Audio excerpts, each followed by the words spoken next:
Доброго дня, шановна аудиторія. Ми раді вас вітати на другому Good morning, ladies and gentlemen. We are happy to welcome you on the second day of the Forum on Election Reform in broad terms. Today, we are going to start our conversation with the Donbass.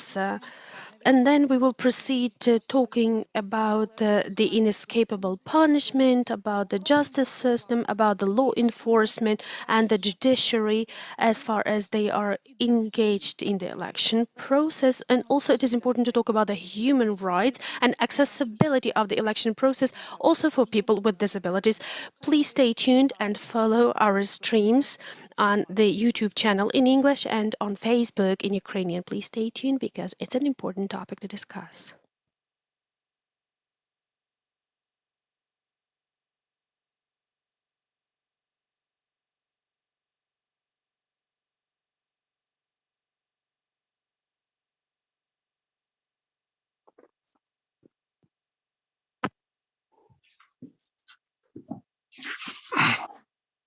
Доброго дня, шановні колеги. Good morning, dear colleagues. Thank you for joining our first conversation of the second day of the forum. My name is Alexander Kluge. I'm the senior analyst at the civil network ОПОРА. Today, I'm going to moderate an important discussion on the elections in the Donbass and also elections for internally displaced persons and the right of citizens for local self-governance. We're going to have top speakers. And I mean it, and I'm going to introduce them in a moment. We're going to cover a broad range of topics, either related or not directly related to the election process, because we believe it's important to take a comprehensive approach. Therefore, I would like to introduce the representative of the president in the Republic of Crimea, and also the deputy head of the National Security and Defense Council, and also the representative of the All Ukrainian Association of Communities. We are going to have other participants connected online, the Deputy Minister for Integration of the Temporary Occupied Territories, Yuri Miroshnichenko, the member of the Central Election Commission, also the Mariupol City Mayor and Slovyansk City Mayor, Novoaydarsk Village City Mayor, Township City Mayor, and Belovodsk Township Mayor. Before we start the discussion, I would like to take a short input. The local elections of 2020 gave us a very ambiguous signal of where Ukraine is heading as far as the government-controlled territories in Donetsk and Luhansk regions in terms of local self-government, in terms of ensuring the right of citizens for local self-governance.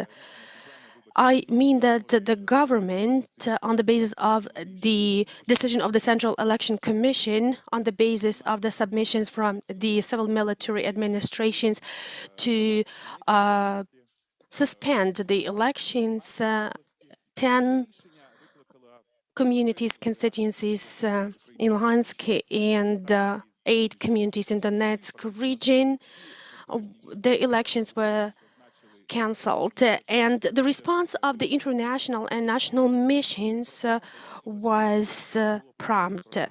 The problem is that the grounds for making these decisions were not publicized, were not publicly communicated. The procedure of submitting such requests does not include the specific criteria to make the decision. Also, we do not have any prior experience to rely upon and to act as a precedent to cancel the elections in these communities. Many international organizations and also their reports, they insist on attending to this issue without undue delay. We had some large communities like Lysychansk community. It's 90,000 voters or even more. Severodonetsk large community for 90,000. There are some communities in Donetsk region that did not hold the local elections. Marinka, others. It's not only about the local elections, because this is just the tool. The question is about where Ukraine is heading in terms of the governance system in the government-controlled areas of Donetsk and Luhansk regions. On the other hand, the parliament made a revolutionary decision on the voting rights for internally displaced persons, which is an important sign for the reintegration of citizens who left the territory of the temporary occupied areas of the Donetsk Luhansk regions and of the Crimea, and now they were entitled to vote at all elections. To start our discussion, I would like to ask the following question, and I would like to ask this question to the colleague on how do you estimate the decision not to have the elections in 18 communities in Donetsk and Luhansk regions in October 2020. How proper is the procedure to make this decision as far as the constitutional citizen rights are concerned? What is more, what are the prospects of Ukraine for the future decisions in terms of local governance in the GCAs? Thank you for this question, and thank you for inviting me to this important forum. To start with, I would like to specify the definitions. When you talk about the Donbass, this term or expression is not used in any documents, in any legal framework of Ukraine. This is the term that is imposed by the Russian Federation, and they keep constantly using this in their rhetoric. We need to keep to our legal framework, legal and regulatory acts that are valid in Ukraine, and use the specific geographical names. The territories of Luhansk and Donetsk Oblast. There is no Donbass as such. This is part of the narrative that the Russian Federation is imposing, because if we follow this cause, we would use Halachina and other things that are not legally enshrined. We should not be using these synonyms or euphemism or whatever. Besides, we also need to keep in mind that it's not about the government not willing to hold the elections. The fact is that we have had the war in our country for 7 years already. And if we take into account the events of the previous 2,000 years, and they had the elections there, if you have the examples like that, I don't think so. It's about the situation that we currently have. Then the Russian Federation occupied parts of the territories of Luhansk and Donetsk regions. It's not about discriminating local self-government. It's about the citizens of Ukraine staying in the government control areas. All of these citizens are receiving the relevant services provided by the government. It's the front-line territory. It could increase or decrease in size depending on the plans of the enemy.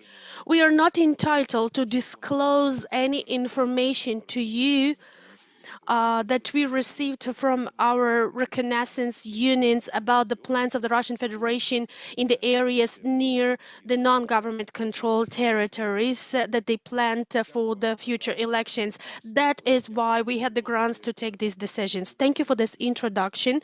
Also, I'm happy to have Mr. Kirilenko, the head of Donetsk Regional State Administration and the head of the Civil Military Administration.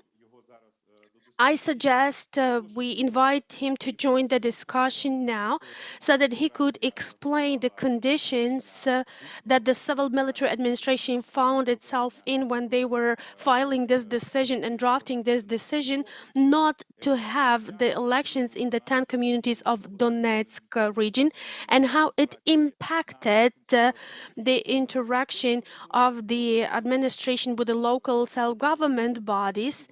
And also, What is your opinion about the prospective scheduling of such elections? What criteria shall be met? I mean, the government-controlled areas. We are only talking about the government-controlled areas of Donetsk and Luhansk regions.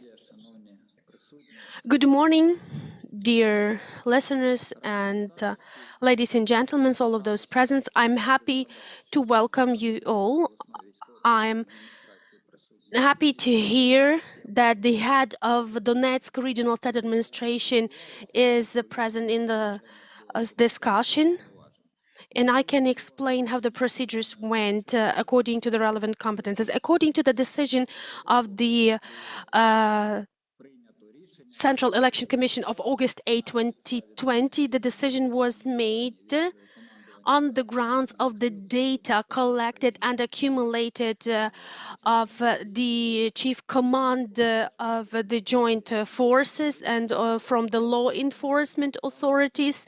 We made this decision not to hold the elections in these territories.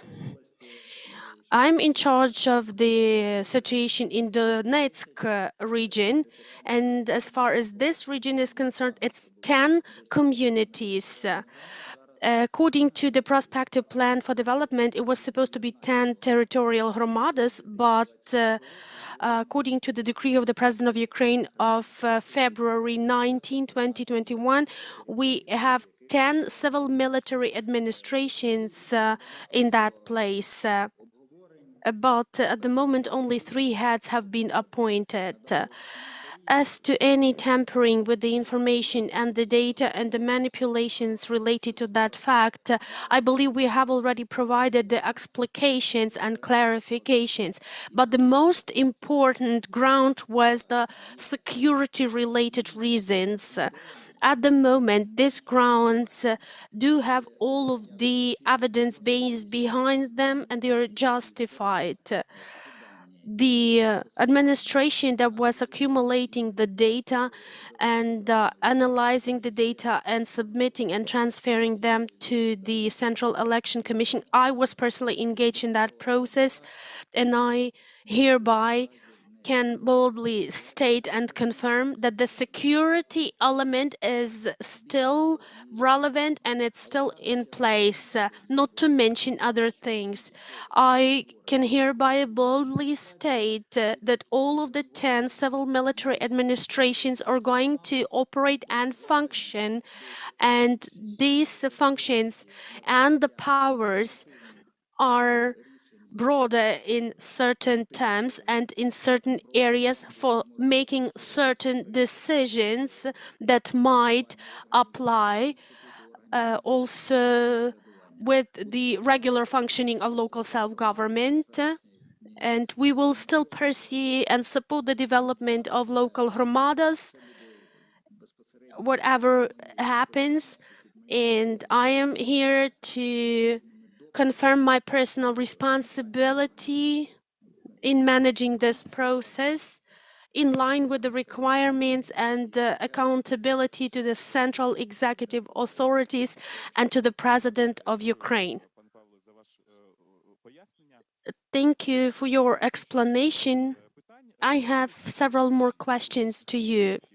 One of the public arguments that undermined the legality of the Central Election Commission decision, they claim that in most territories of Donetsk and Luhansk regions, the parliamentary elections did take place. The society wanted the answers. And as compared to this period, the situation has deteriorated at the moment or for the moment of local elections. Could we actually claim that the situation has deteriorated since 2019, since the parliamentary elections, and you were not able to hold the local elections therefore? And the second question, do you see any prospects of improving the decision-making around this topic, because it is directly related to the constitutional rights of citizens? I mean, to improve the procedure for making such decisions, to have it more legitimate, how could the parliament improve the procedure? To answer your first question, I need to say that it was not a formal approach. The data was collected and transferred to the Central Election Commission for their vote. The data had been analyzed before they were submitted. We had the working session with our colleagues and with my counterpart, the head of the Civil Military Administration of Luhansk region, and we had this session behind the closed doors, and we considered all of the grounds and causes, and specifically the decisive word was expressed by the commander of the Joint Forces operations. Also, I need to say that some of the civil military administrations, if we speak territory-wise, there would be located 700, 600 or 500 meters to the front line. These are the settlements located that close. So during this closed meeting, it was informed that they were not able to guarantee the security in these localities. And then we had the information from the Security Service of Ukraine that all persons who were staying there, they had access to the classified information, to the national classified information with a restricted access, and they did have the grounds to make the decisions they made. Also, we had the information from the National Police of Ukraine from these territories that they were able to provide the security in case the decision is made to hold the elections, but it was about the public order rather. It was the conclusion of the first meeting. But when we continued this discussion during the closed session, we made the conclusions. Also, the representatives of the National Police concluded that the security element did not speak in favor of holding the elections. As far as the 2019 presidential elections is concerned and why the decision was made as it was, I could say that me, as a person who is directly related to and involved in these working sessions and connected with the accumulation of the information, and I'm reporting directly to the head of state, and I can hereby confirm that at the moment, the security component and the security element did not speak in favor of holding the elections, which we properly filed in the documents and submitted to the relevant authorities, which was followed by the decision we made. Thank you very much. As to the procedure for improving this decision-making, it's not available yet. Well, we had numerous discussions of these issues, and I would always say and reiterate, as soon as we have the peaceful situation in the territory of Donetsk and Luhansk regions, it's not the ephemeral concept, because every morning, and it's not a secret, I am reporting about the current situation to the heads of state about the developments, and I have a clear picture of the current status every single day. And whenever we have the peace and the ceasefire and there is no threat, we make the relevant decisions.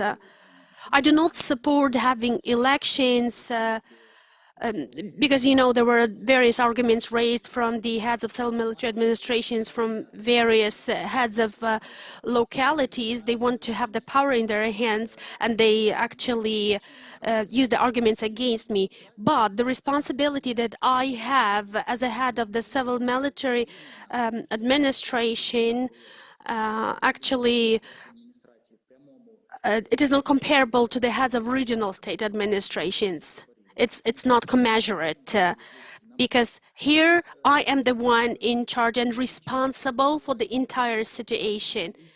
we would very often have the processes when the decisions need to be made fast and with all due responsibility behind.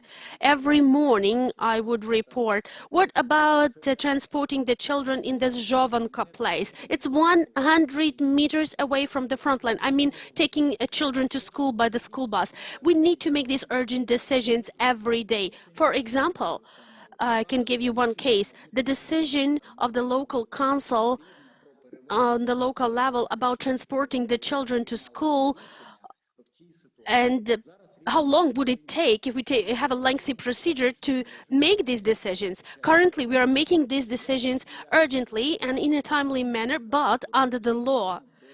Because currently here in the civil military administrations, we are governed and regulated by the law on civil military administrations that has been recently adopted. And I have already said this. As soon as we have the peaceful situation, I will be the first one to say, let's have the elections. So basically, we can claim that you support the provision of the voting rights.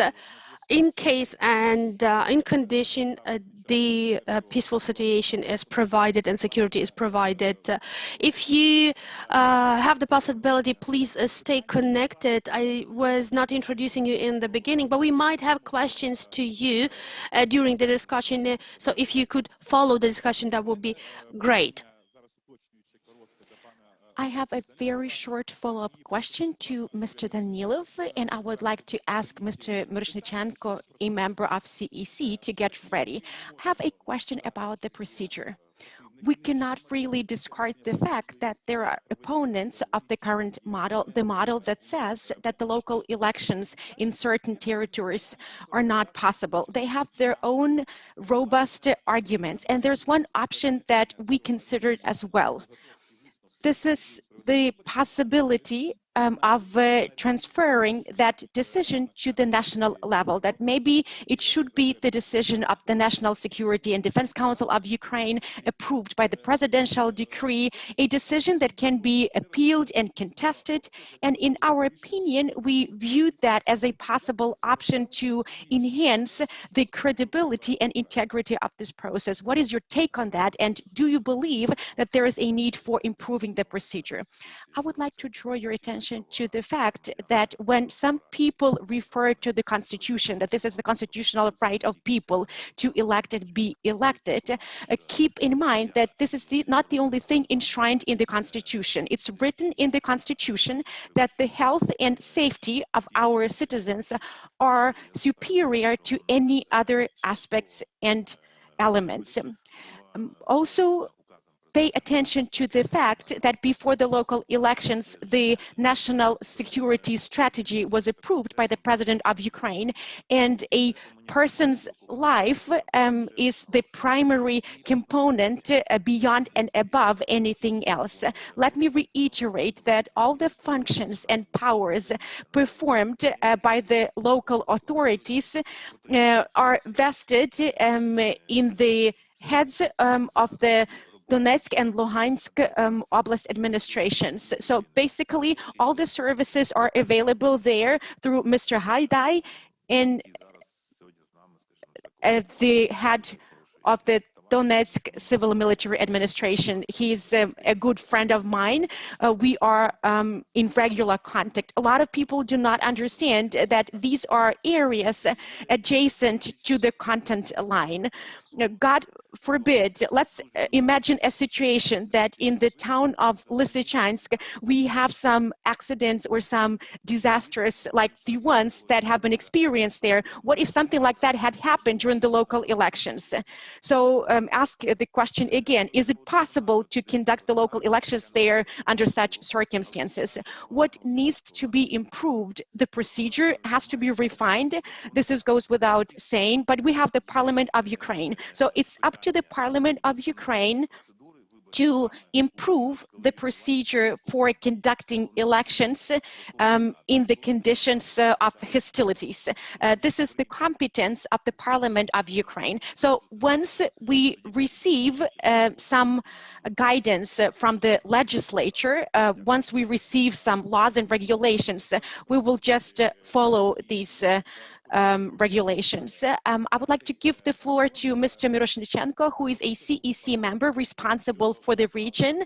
We have a parliamentary working group on the improvement of the electoral code, and they want to have a mini task force within their working group that will be charged with considering the issue of conducting local elections or elections in general in the temporarily occupied areas. So the work in the parliament has already been launched, and the CEC will be an important stakeholder in this group.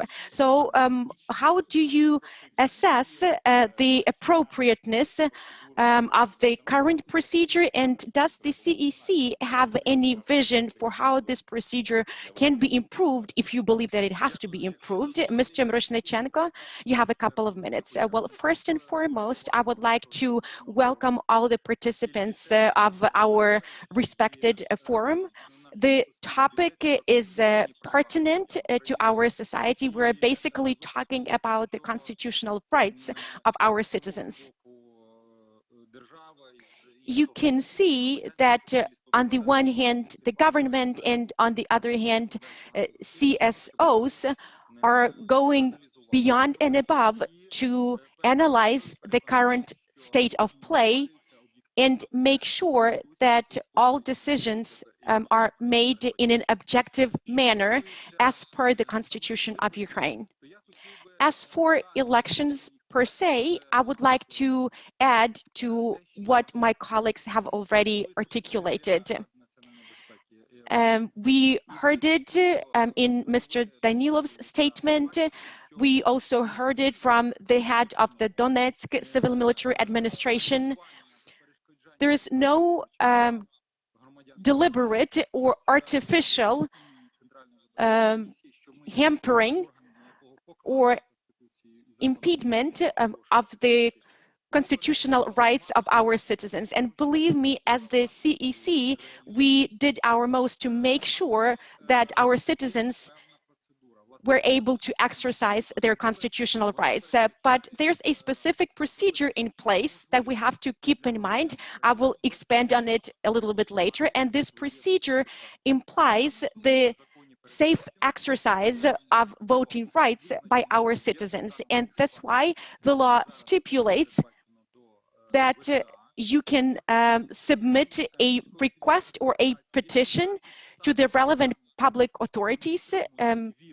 These authorities are civil military administrations at the moment, and then civil military administrations can coordinate their endeavors with the security service of Ukraine, joint forces operation authorities, etc., and they can provide us with their opinion on whether it's possible or not possible to conduct elections in the government-controlled areas.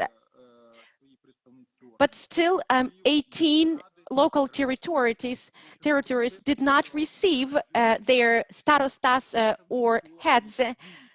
But at the same time, I would like to emphasize that the relevant rayon administrations and councils were formed. I have had multiple conversations with the heads of the relevant territorial election commissions. A lot of problematic issues occurred, but still we made sure that the rayon councils were established. The oblast councils were not formed because most part of that area is not under the control of the Ukrainian government. Therefore, it was not possible to conduct the local elections there and to form the relevant oblast councils. I don't really have any grounds to challenge the actions and opinions of the National Police of Ukraine, the SSU, the Ministry of Defense of Ukraine. And it was also a shared position of the relevant election commission heads. I don't really have any grounds to challenge their decisions and opinions. Therefore, the Central Election Committee resolved that it was not possible to conduct elections there at the level of territorial communities. As for our further actions, I would like to underscore that this topic is still on top of our agenda. We remember that our citizens have the right to vote. You know that elections in Ukraine should take place on the last Sunday of March and on the last Sunday of October. And before each date, we always address the civil military administrations because the situation in those areas is quite volatile. So as soon as it becomes possible to conduct elections there, the relevant announcement will be made and we will form local self-government bodies within those communities. We submitted an inquiry to the civil military administrations at the beginning of this year, and they provided us with their response that unfortunately it's still not possible to have elections there. We will continue doing it all the way through the fall because it's one of our priorities. I'm sure that it's a priority for the representatives of all competent public institutions. We want to ensure that our citizens can exercise their voting rights, but only providing that their lives and healths are not at risk. Now, a little bit about the procedure itself. Let me finish, please. We decided not to wait for the relevant legislative amendments. We have already submitted some inquiries to the civil military administrations. We had done it twice before the 25th of October, and we also approached the relevant central executive authorities, the Ministry of Internal Affairs, the Security Service of Ukraine. We filed some inquiries to their management, also including the National Security and Defense Council of Ukraine. We wanted to obtain their official statements, but all these bodies confirmed the official stance of the civil military administrations. A couple of words about the future. The main criterion behind this procedure is legitimacy. So this procedure has to be trustworthy and credible. And to the best of my understanding, it's not really about the entity that will decide on the possibility or impossibility of conducting locations there, because currently the position of the civil military administrations is a consolidated one. So basically it's a shared position of both the regional and central public authorities. If we want to enhance the credibility of these decisions, and if in this light there is a need to change and improve this procedure, I don't have any objections. But on the flip side of things, I would not really insist on the necessity for improving the procedure.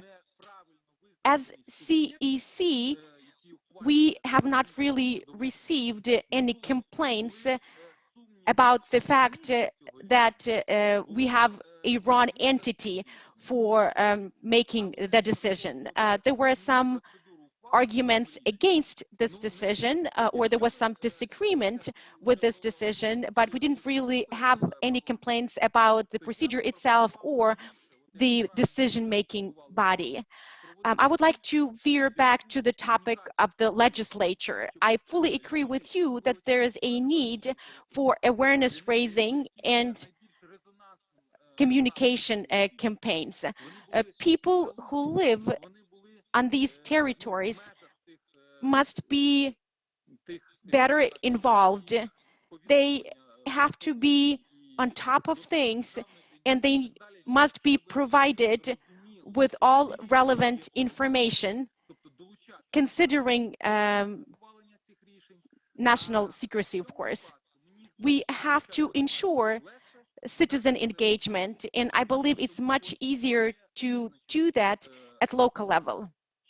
And our parliament has to make a decision here. Maybe they need to raise the decision-making process to the national level and authorize one of the central executive bodies to make that decision. Or maybe the parliament will decide to opt for increased local population engagement, because this way, this decision will have more credibility and confidence among the local communities. Thank you, Mr. Miroshnichenko. We have registered your position. I just want to make sure that we have enough time to give the floor to all our participants. I have a question to Mr. Abramyuk, the deputy head of the All Ukrainian Association of Communities. We have already hashed out the procedure with the representatives of the public authorities. We have discussed the consequences of this procedure, but let's have a look at the on-the-ground situation in Donetsk and Luhansk Oblast. We all agree that it's not an ordinary situation. We have multiple challenges there pertaining to the Russian aggression, but the political establishment of our country believe that local self-governance is the key to the successful resolution of this conflict and to the successful reintegration of the temporarily occupied territories, providing the war is over and the peace is reestablished. So what is your take on the current situation? How did these objective factors of the Russian aggression influence those territories? Can we have local self-governance in these areas under such conditions? So what is your expert assessment? Thank you very much. Thank you for the invitation. Thank you for these to-the-point, substantive questions. I'm really grateful for being invited to this specific panel discussion. As a representative of the association, I have a vested interest there because one of my university friends lives in the Olgino territorial community in that part of the country. I even called him yesterday and asked him how he was faring. So I would like to express the opinion of our association, also some personal viewpoints. It's true indeed that we have a very challenging situation because the local elections were not conducted in some communities, and this situation was not supported by a major part of the population. It is not deemed legitimate by the population, and our association did not really fully support this decision. And of course, it's a little bit difficult for CSO representatives to talk about improving the procedure. But as the Association of Communities, we are entitled to have our say. And we will definitely raise this issue during the working group meetings, as mentioned by Mr. Kornienko. We lean towards believing that there were some political reasons behind this decision, because the parliamentary and the presidential elections were conducted in those areas, and the local elections to form rayon councils were carried out as well.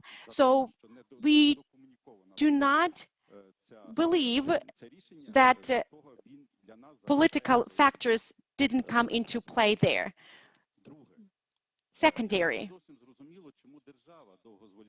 it's not clear to us why the government waited so long to establish their presence in those areas. I don't really think that this is the competence of the head of the civil military administration to make any decisions with regard to a bus, let's say, in one specific community. But this law was adopted in mid-December, while the presidential decree was signed on the 19th of February. This is something that the head of the Donetsk civil military administration mentioned. And I know that in the Olhino community, the appointment was not accomplished yet. Well, the appointment did take place, but that newly appointed person was not introduced yet. So we do have the village head. This village head is purportedly on sickness leave, but the last piece of news was published in August last year. We have a gap in the local self-government bodies in those areas. The civil military administration at oblast level is functioning, but we still need to make sure that we have also local self-governments. When to conduct elections there, we do understand that you cannot disseminate and publicize full information, but we don't think that it's right to wait for the restoration of peace in those areas to conduct elections. Because if we conduct elections there, then we will increase the chance of including or incorporating these areas into the Ukrainian space. We will definitely insist that within the newly established working group, effective decisions be made, because we want to make sure that elections are conducted in these areas. I have a follow-up question, and then I want to give the floor to Mr. Boychenko. My question is as follows. So we have an extreme situation pertaining to safety and security because we have ongoing challenges posed by Russia. But in those communities, the elections were not conducted. We don't have local self-government bodies there. Will these communities be able to catch up with the rest of Ukraine? And these are questions that are articulated by the relevant public institutions. So maybe we will launch a mechanism for slowing down the development of this territory. What is your opinion? Since I represent the local self-government, I am deeply convinced that local self-government in the territories is the safeguard to ensure the proper development of the territory. With no self-government, we have worse conditions for the development of the territories. But in case all of the self-government is moving forward and is establishing the regular operations of the communities, without local self-government bodies, the situation will be even worse. Currently, these 18 communities, 18 hromadas, do not have these mechanisms in place. They can only be governed through the civil military administrations, which is not that efficient as local self-government. What about Mr. Boychenko, mayor of Mariupol? You are here on the borderline between different positions in the discussion, and also you are located between these regions. Talking about the risk of not having the elections in 2015, and actually they were taking place. Also, the elections did take place in 2020. You know the situation around this issue. And also, you are one of the leaders of local self-government bodies in Donetsk region. So I have related questions. How do you understand the situation with not having the elections in some parts of the territories of Donetsk and Luhansk regions? As the representative of local self-government yourself, do you think this was the proper step to take on the part of the government? And also, try to compare to the similar situation you had in 2015? And another question about the elections and the functioning of the local self-government bodies in Mariupol. What issues do you see in the election process itself and in your work that the government can attend with account for the interests of the citizens of the local territory and the issues that are relevant for your region? Thank you for invitation and thank you for the possibility to speak out. I would like to welcome all of the panel members and all of the participants of this high forum. Talking about the first question you asked, and you have already discussed this quite extensively, we need to check the root of the problem that we face. And Mr. Kirilenko presented and described the problem quite extensively, and also Mr. Danilov did. Well, there are many aspects you may disclose, and there are some aspects you may not make public. Actually, I relate to the position of the places that are close to Mariupol, and this is the position of the head of the civil military administration who went there to the grounds to meet the citizens and explain things, what was happening and why the elections are not going to take place. Whether it's efficient or not as a model to have the civil military administration, well, the civil military administration as an expression, as a term, sounds rather alarming and concerning. But unfortunately, we've had this war for 7 years in Ukraine already, and it's not over, and this is the reality we have to face. But actually, the colleague Mr. Kirilenko is the person who keeps his promises and speaks to his promises. Well, basically, the governance is not changing. The names and the terms of the authorities are changing. But in terms of security, we are ensuring the same type of governance. In terms of services that shall be provided by the governments, both utility services, administrative services, they are ensured and they are provided. The head that used to be the head of the municipality with the 10,000 voters is now called the head of the CMA, Civil Military Administration. That's that. But they are doing their job. Yes, it's difficult to assess how relevant and justified the decisions were. Let's face it, we have the war raging in the country. It was difficult to make the decisions. It was important to do the right things, like communicate things directly on the grounds. But the position of the government of Ukraine was duly reflected with this decision. But in the communities, as far as the municipal or administrative services, is no different. The situation is safe in that place. I just want to make things clear, not to manipulate with the facts. But what is typical for these special peculiar regions of Donetsk and the Luhansk regions, there are typical issues, and they are widespread all over Ukraine, but especially in these territories. These are some black PR and the tampering and manipulation with the information. This is what may be scary. And if you manipulate with such things as security, this is even more horrendous. Mariupol chose to have the elections, especially with the support of the head of the regional administration.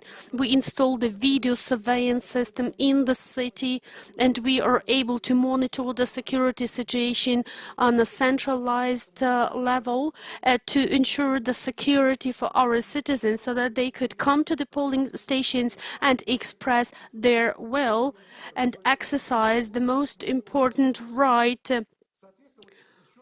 provided by the important tool of elections in any lawful state.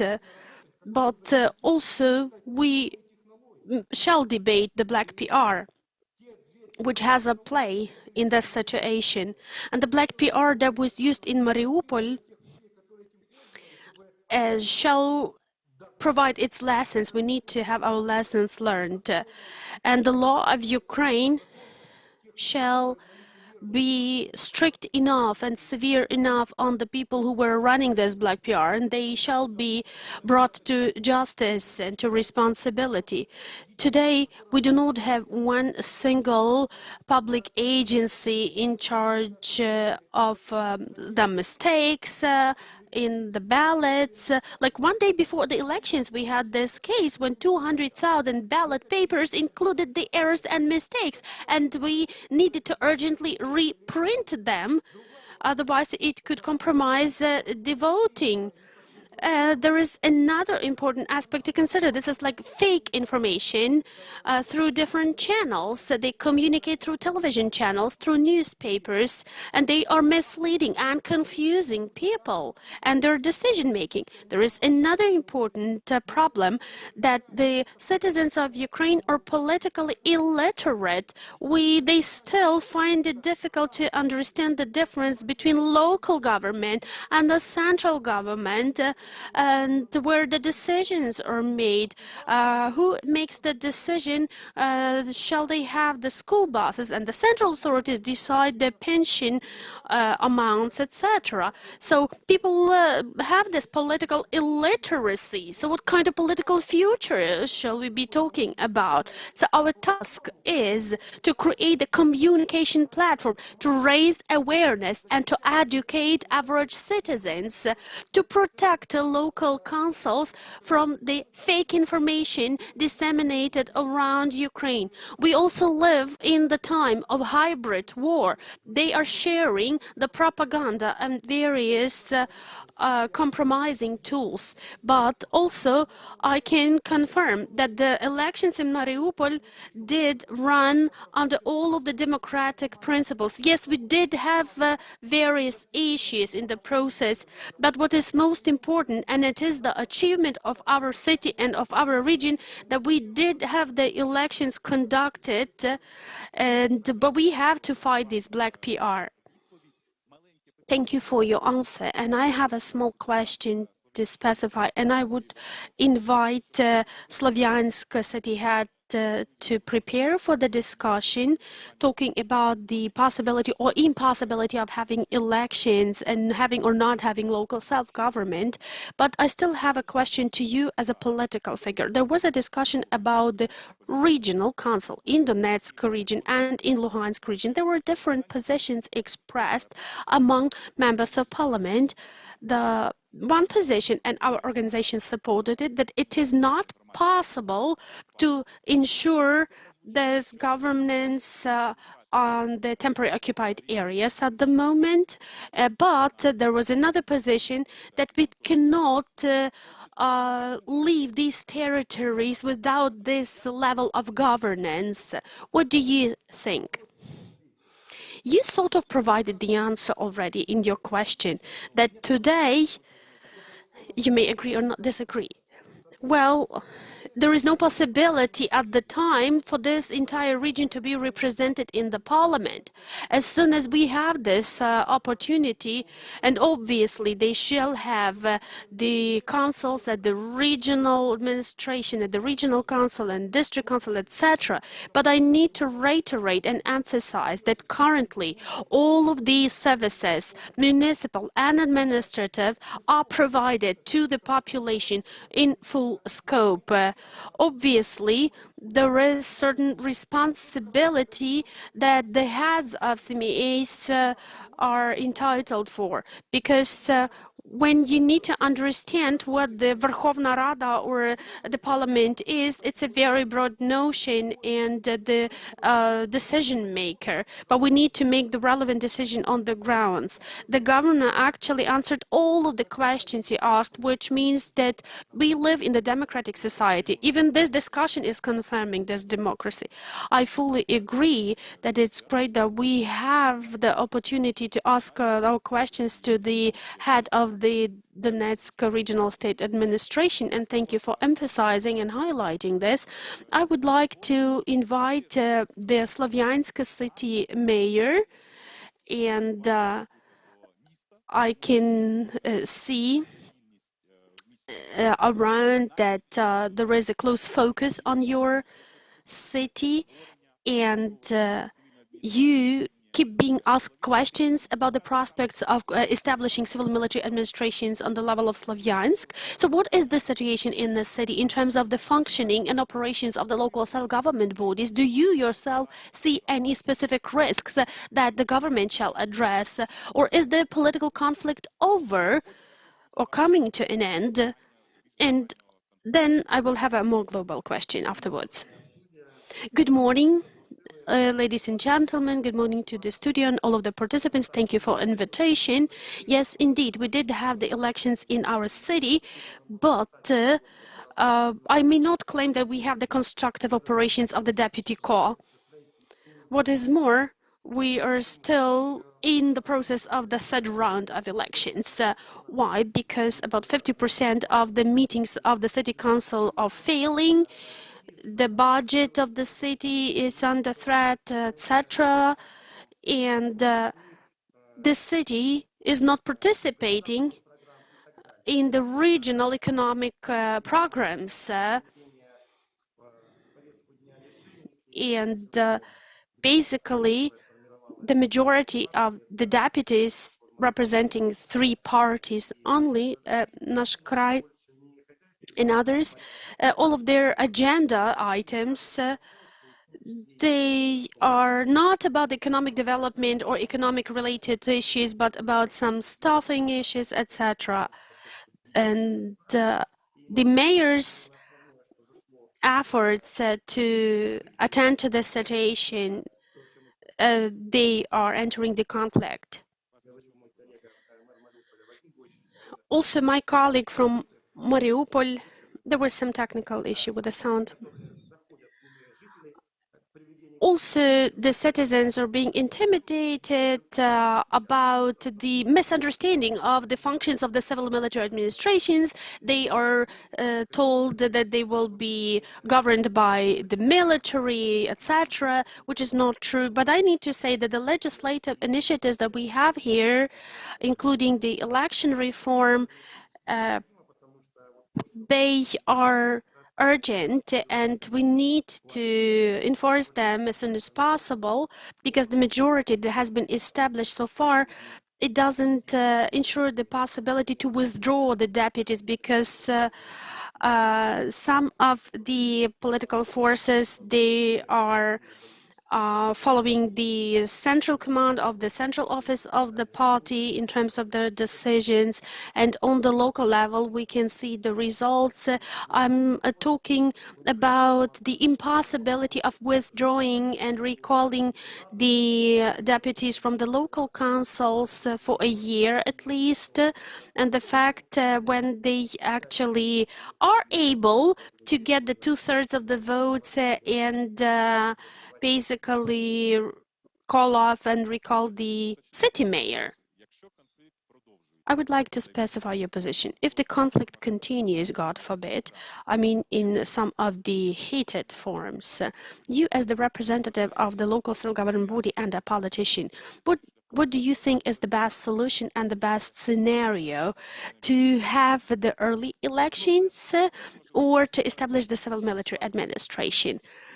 So you are the experienced representative of local self-government. You can answer this question. As to this question, and as to my other colleagues who have their positions, is actually talking about the deputies failing on their performance and responsibilities. They are missing the sessions, but we are there to adopt the budget and other important decisions. As far as I understand, according to the law, we are going to have this transitionary period, the interim period, if the authorities are not performing their functions. I believe in the long run it will result in the early elections, specifically talking about Slavyansk. And also there was a question to your colleague, Mayor of Mariupol. What is the situation generally in the region? Because you've been there for 3 terms. Are there any mechanisms or issues that the government can address on the level of the law to take into account the most of the issues in the region to ensure the development of the available governments and authorities as they are. Could the parliament make certain decisions in terms of the local governance and in terms of elections? There are some discussions that can make certain decisions. We didn't have any specific requests so far. While the election process could improve the situation, as far as the development of local self-government as such, it is progressing, and I believe it's important to empower the local government with more functions and more authorities, especially in the situations that might develop, such as some military action or the need to protect the local population. I believe our suggestions would be supported because this will empower us to make more decisions locally in terms of budget allocation and the development of the city in general, and especially everything which is related to the budget revenues. So we definitely need to support this position. Thank you for your reply. We are now shifting the focus of our discussion, but I would like to ask all of the other participants to stay tuned. So this is the question about the IDPs, internally displaced persons. It's not only about Donetsk and Luhansk occupied territories, but also about the Crimea. I already mentioned that the government has already regulated on the level of the parliament the participation of IDPs and the labor migrants in the elections. The procedure came into force in July 2020 before the election. So basically there was not much time available for these citizens to integrate into the procedures and to make the full use of them. But the procedure is in place. It has been introduced. And the question is, what does the government prioritize in terms of political integration of IDPs? And I'm asking this question also to Tamila Tasheva, the Deputy Permanent Representative of the President of Ukraine in the Autonomous Republic of Crimea. How far this political integration is a part of the overall integration process of the citizens? And there is another specific question. How do you see the political participation of citizens who are not internally displaced persons, but they are staying in the non-government controlled areas and they want to exercise their voting rights? Thank you for the invitation to this important discussion. The mandate of ours extends only to the Autonomous Republic of the Crimea and the city of Sevastopol, but I have some experience of working in the community sector. I was the head of the Krim SOS organization, and I dealt a lot with the rights of IDPs to vote during the local elections. Since 2015, IDPs from the Crimea have been raising the issue of voting in the local elections. We have to keep the situation in mind. There were a lot of Crimeans who had to leave the territory of the Crimean Peninsula because this temporary occupation got protracted in time. They wanted to be actively engaged in the election of the local communities. After some advocacy campaigns, IDPs from the Crimea and Donetsk and Luhansk oblasts obtained the right to vote during the local elections. It was an important step. But whenever we discuss this issue with the Crimeans, they say that the issue of participation in the local democracy tools is still pending for them. According to the survey, over 40% of people utilize the tools and mechanisms of local democracy and local participation. But the key statement is that they are not the residents of this or that community. This is yet another issue that we have to resolve. And even if you change your place of registration, it will not take this issue off the agenda. IDPs from the Crimea, as well as from Donetsk and Luhansk Oblast, are reluctant to change their place of registration. And from a legal perspective, it's quite challenging.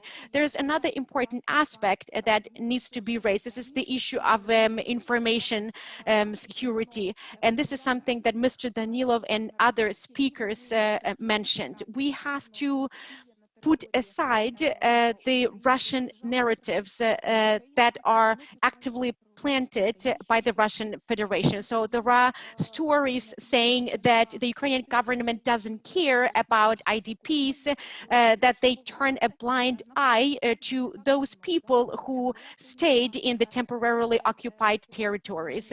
Recently, the strategy for the deoccupation of the Autonomous Republic of the Crimea in the city of Sevastopol was adopted.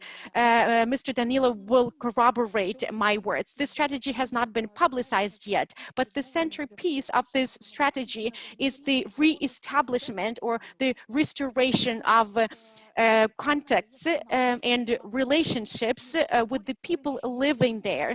So Ukraine wants to give a signal to these people that we do care about you. We want to reintegrate your territories. We want to reintegrate you as people. When we're talking about the issue of the Crimea, this is something that has to be on top of the agenda. The issue of political rights is still pertinent. Alongside, we also have aspects related to service delivery, delivery of social and healthcare services. It's of paramount importance to continue awareness raising and information campaigns, not only among the population of the non-government control areas, but also GCAs. Why? Because you remember that children from the occupied territories received the right to enter universities on the Ukrainian territory, and there was a barrage of criticism last year. And we believe that there was an artificial component in this narrative. That's exactly what I'm saying, that there was some artificial component there, and we do our best to counter these narratives.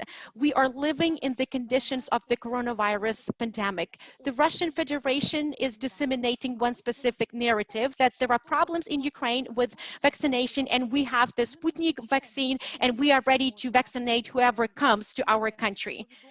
And it's quite a feasible scenario based on the stories swirling around in the city of Sevastopol. So maybe they will open the administrative border with the Crimea, and they will welcome and invite our residents to go to their territory and get vaccinated there. As the government, we are trying to oppose that, because we also want to make sure that the residents of the temporarily occupied territories can also be vaccinated by the vaccines that the Ukrainian government has at its disposal. In reply to your question, I would like to point out that the residents of the occupied Crimea try to maintain contacts and relationships. It's not a large number of people, but they always participate in our elections, for example, the parliamentary elections or the presidential elections in 2019. It's quite complex, and it's a formidable task, because in the past they had to come twice, get registered. Since then, the procedure has been streamlined and simplified. Nevertheless, we have to keep in mind, if we want to keep those contacts, we have to simplify these procedures to the best of our capacity. We are living in times of hostilities. We have a war with the Russian Federation. This is something that has been mentioned by Mr. Danilov, but we still need to keep in mind the issue of political rights, voting rights of our people, and we need to empower our citizens. I love the statement by His Grace Lyubomir Huzar. He used to say, help the IDPs and they will become the apostles of peace. Why is it important? Because those IDPs who can exercise their voting rights or who are exposed to service delivery in Ukraine go back to the temporarily occupied territories and share this message with their dear ones and relatives living there.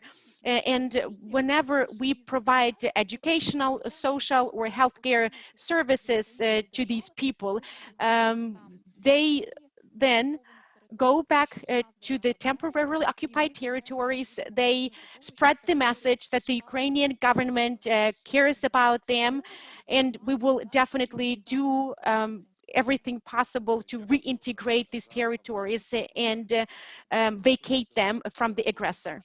Thank you very much for your statement. I want to ask Inna Drahanchuk, Deputy Minister for Reintegration of the Temporary Occupied Territories of Ukraine, to get ready. Tamila, I have another question to you. When draft laws were submitted for consideration of the Parliament to allow citizens to change the voting address, there was one question that these people don't really have sufficient political leverage, and this mechanism had to enhance the political leverage of those IDPs that live in Ukraine. Among Crimean IDPs, what is the level of satisfaction with their political leverage? And did this mechanism or did this change improve their level of political influence? First and foremost, I would like to point out that unfortunately, changes don't take place as fast as we would like them to. In my personal opinion, and in the opinion of many people that I communicate with, because we have our office in Kherson, it's important to make sure that IDPs can vote in the local elections. I cannot really claim that we have a big percentage of people who voted in the local elections. We didn't have enough time, there was no sufficient information, and it's a request to our public institutions and mass media representatives. They should have covered these topics more. So unfortunately, we didn't really have broad IDP engagement. But as I mentioned earlier, unfortunately, the local governments do not view IDPs as full-fledged representatives of their communities. It's one of the key issues that IDPs draw our attention to. But it's true indeed that IDPs have been empowered. In the 2020 local elections, a lot of IDPs were nominated and people voted for them. So basically, they were active participants in this race. It's great because the political forces are also aware of the importance of engaging IDPs in their ranks and in the political processes. I know some civic activists from the Crimea who are already represented in the relevant political bodies. We just need to keep supporting them. Thank you. I fully agree that we need to accompany all these processes with voluminous information. I want to give the floor to Ms. Inna Drahanchuk, Deputy Minister for Reintegration of the Temporarily Occupied Territories of Ukraine. Inna, are you here? Greetings. Yes, I'm here. Currently, the ministry is working on some strategic documents pertaining to the occupation, reintegration of both people and territories. But during your statement, I would like you to briefly explain to us how the role of IDPs is fleshed out in these strategic documents. It's an essential issue. People from the temporarily occupied territories try to maintain links with the GCAs. Maybe it's a little bit more challenging right now because there are some barriers from the local administrations, but anyway, how do you as the ministry see the role of IDPs in the strategic documents that you are drafting? Thank you very much for this question. Greetings to all the participants of the discussion. I'm really sorry my camera is off. I'm still on sickness leave, but I really wanted to join the discussion. Well, the first issue related to IDPs is that we, as the ministry responsible for shaping the reintegration or IDP integration policy, is that IDPs can be used to reinforce the local communities. There was a lengthy discussion that started back in 2014. IDPs are basically people who fled from their cities and towns to move to the government-controlled areas. And for a long time, there were some artificial conflicts generated in the host communities. But I think that it's a thing of the past right now. Everyone can see now that the reform that has been taking place in Ukraine demonstrates that IDPs in the past 7 years have fully reintegrated or integrated into the relevant local communities. They can fully exercise their voting rights. We cannot still fully provide them with dwelling and accommodation, but still we have multiple factors that testify that the recent integration processes have helped IDPs participate in the shaping of the local policy. While drafting strategic documents and political programs, the voters are the main target audience. Until last year, IDPs were not of interest to the local self-government bodies. The local authorities did not really view them as full-fledged participants of the local community. The situation changed. Last year, over 100,000 voters with a different voting address were registered, and now they can actively participate in the life of their communities. As for the vision of the ministry with regard to the role of IDPs in the strategic documents, it is as follows. An IDP is a reinforcement for the local community, and a lot is contingent on the communication with IDPs within that community, but it's not a one-way street communication. IDPs also have to self-actualize in these communities. I also have another question that is related to our previous discussion. I do understand that it's not really your area of competence. You're not really responsible for the local self-governance in Donetsk and Luhansk Oblast. But in your opinion, as a representative of the ministry responsible for shaping the reintegration policy, the fact that we didn't have elections in these areas, does it favor your strategy or it is to the detriment of your strategy? I'm fully supportive of the position of all the previous participants and speakers. They said that the basic precondition for conducting locations there is safety and security. This is something that Mr. Danilov mentioned explicitly. We cannot really be talking about the violation of the constitutional rights by not conducting elections in these 18 communities, because our basic right is the right to life. And if we do something to breach this right, then basically we will be breaching all other rights, in particular the right to safety and security. I don't really want to transition our discussion to the political dimension, because the basic issue beyond any politics is the issue of safety and security. And I don't really want to establish a link between this issue and the issue of IDP, so let's not politicize it.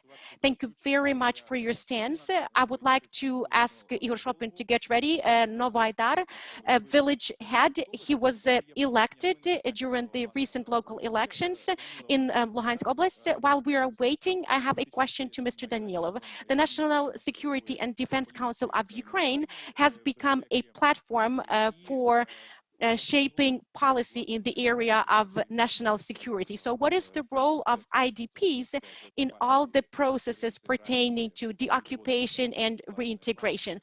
What is the role of IDPs that you attribute as the Secretary of the National Security and Defense Council? And what about the current situation in the pandemic setting, the fact that people are not allowed to cross the border? What toll did it have on the people, and do you believe that we will be able to have the situation we had before the pandemic and before the establishment of the occupational administration? Well, first of all, I would like to point out that I really dislike the notion of displaced persons, because in fact, these people are refugees. These are people who fled the war. They fled for their lives, and this is something that we need to have etched in our memory. If we view it this way, then there will be a completely different understanding of the liability of the Russian Federation for all their atrocities in Donetsk, Luhansk Oblast, and the Crimea. I would like to draw your attention to Auschwitz. When the German occupants occupied this or that territory during World War II, they would issue this Ausweis, and that was the basis for people to live in a specific area. And this is exactly what the Russian Federation is doing right now. They are issuing their kind of Ausweis. They are disseminating their documents, and not all people are happy about that, because basically you cannot live or work on a temporarily occupied territory without this Ausweis. You cannot really have access to any basic services, and it's a really unsettling situation. I really like the statement that we hear from global communities. We are concerned. We are really concerned about something. In the 21st century, people are being killed. In the 21st century, territories are being occupied, but multiple countries are still concerned, but this is the extent of it. We need to call a spade in the current world. And what recently happened, I mean, this speech by the US president is a very apt description of our neighbor, because he keeps making some proposals, he keeps speaking out and making some accusations, but in light of the recent developments, Europe has to understand that the world has changed and it's not as peaceful as it used to be 20 or 30 years ago, the way it was in 1991 when the Russian Empire collapsed. As far as the communications and as far as interaction with the people is concerned who stayed in the occupied territories, unfortunately, the COVID pandemic that swept the entire world, starting from the Chinese Wuhan city, it unfortunately complicated all of the processes for us. I mean, the reintegration processes and others. This is a challenge both for us as Ukraine, but this is also the challenge for the entire world. And today, we wish we could have vaccination in Ukraine administered as fast as possible so that we could resume the connections with the occupied territory of Crimea and Donetsk and Luhansk regions. I know that many people are watching us who feel this pain, and I will ask this question again. Is there a risk that after the pandemic, the administrations will not be able to resume the traffic and movement of people? As soon as the pandemic is over, the movement will resume. And also you probably know that the agreements that have been reached in Paris, Ukraine undertook the obligations to open the additional crossing points. We 100% delivered, but the Russian Federation refuses to deliver according to the arrangements and commitments. What is more, they are not willing to take the peaceful methods to resolve the situation. Thank you for your answer. I would like to invite Mr. Shopin. This is the Novoaydar Township head who was elected at the elections. Well, actually, you are the person who will be in charge of summarizing our discussion, and you are in an advantageous position because you live in the territory closely situated to the front line and to the territory with the hostilities with the Russian Federation, and also you represent local self-government. So what is your position about the decision of enabling or disabling the election? What is your assessment of the status quo in the region affected by the Russian aggression? And number three, what shall the government do to improve the situation in the government control areas? Good morning. Thank you for inviting me to speak at this forum. I do support the fact of not having elections in parts of Luhansk and Donetsk regions. I fully support the position of Mr. Danilov and Mr. Miroshnichenko. I will explain more about our situation. The Novoaydar community is part of the Chastya district, which includes 5 communities. 4 of them didn't have the elections. We were the only territory that had the elections. We had the elections happening, the local self-government is functioning, everything is fine. But I also need to mention, I believe it is a mistake that the parliament introduced the changes to the electoral code, and in our rural areas we have about 17,000 of population, but the deputies were elected only on the party lists. Now, currently, as commanded by the party bosses, they are convening the sessions and they are just working under the orders. You mean the local party organizations, or you mean the party vertical from Kiev? Because yesterday we talked a lot about this central influence of the parties. What is your message? This is happening in different ways. Various parties are having various lines of command. Some of them are commanded from Kiev, the others from Donetsk. But I would like to reiterate and repeat it again that I do support not having the elections in parts of the territories of Luhansk and Donetsk regions. We do not have all of the information disclosed that the central authorities have, so their decision is relevant. Thank you. I would like to invite Oleg Miroshnik, the Bilovoetsk township head. So this is from Luhansk region, but he's disconnected. Well, unfortunately, he is disconnected, and he will not be able to join us, so we will have to complete our discussion. I believe it is important to know that the discussion has taken place. It is important that we manage to invite the representatives of various areas and various sectors, and they express their positions, and we can see that their positions are very often identical, and they are similar both from the central authorities and the local authorities, and we need to take these positions into account.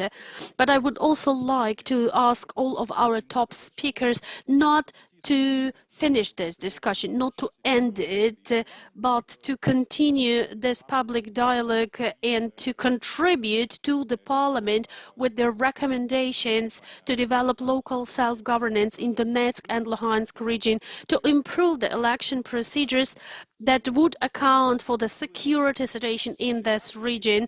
So there is a lot of work that lies in wait for us, and we do hope that all of the participants of our discussion will be contributing to the development of new standards whenever an issue arises. Are there any other pending issues? I can see that Mr. Danilov has the microphone. I also invite anyone joining to ask your questions. I would like to say the following. Our country is the only country in the world that has 360 parties, registered parties. It's hasn't found in any other countries. 156 parties were running for elections. As to local elections, we have our own data. From 18 to 20 parties were running for local elections only. The others ignored these elections.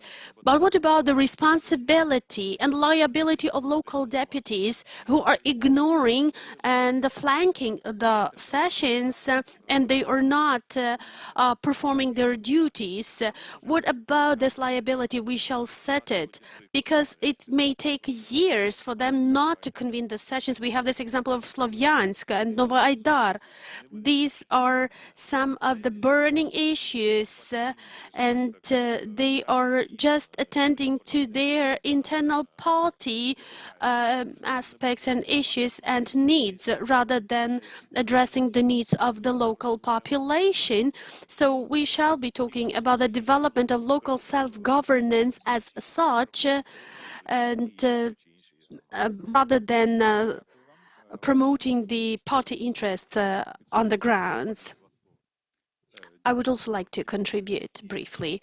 Yes, indeed, the issues raised by the Slavyansk city head and Novoaidar township head, these are the issues. They are not related to security aspects, or security risks. Most of the issues we discussed today shall be regulated on the level of the law. Therefore, the discussion about the amendments to the Constitution and the amendments to the basic laws is the important process. We do believe that it will result in the adoption and approval of the relevant changes and amendments that are badly needed. Dear colleagues online, would you like to summarize the discussion? If I may, it's Yuri Miroshnichenko. Am I connected? Yes, you are. I would like to express my gratitude to all of the speakers and to the organizers for this interesting and insightful discussion.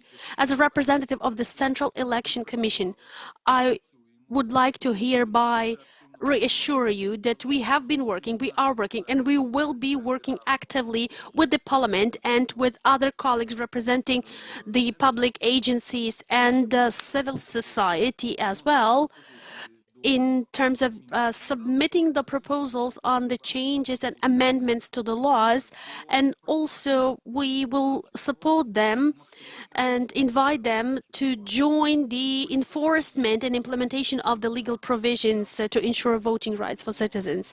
I would like to hereby reassure you that the Central Election Commission and me personally will be happy to include any stakeholders into this cause, especially as far as the elections in Donetsk and Luhansk regions are concerned, and also as far as the voting rights of IDPs are concerned. We will do our best to make sure that the procedures to ensure the exercise of voting rights are in place and are improved. We are investing a lot of effort into this work internally, and we are engaging the civil society. We are producing the products aimed to raise awareness and to inform the society. And we are happy to engage into all of the forms of work to improve the democracy in Ukraine. And also, we are sending this message to all stakeholders that we are ready to join any initiatives covering these issues. Thank you. And the final summary from anyone? Well, I will do this. We are not finishing this discussion. We are not saying the full stop to this discussion about the situation of the territory of Ukraine currently affected by the Russian aggression. We will put our minds together to think about the better mechanisms for the integration of internally displaced persons. I would like to express my gratitude to all participants, specifically to Mr. Danilov, the Secretary of the National Security and Defense Council of Ukraine, to Tamila Tasheva, the Deputy Permanent Representative, the President of Ukraine, the Autonomous Republic of Crimea, to Mr. Abramyuk, the head of the executive director of the Old Ukrainian Association of Communities, Mr. Kirilenko, Mr. Miroshnik, Mr. Boychenko, Mr. Shopin, both representing the Mariupol, Novaydar, and Belovodsk areas, and also the deputy Minister for Reintegration of Territories. We are going to have the next interesting panel soon.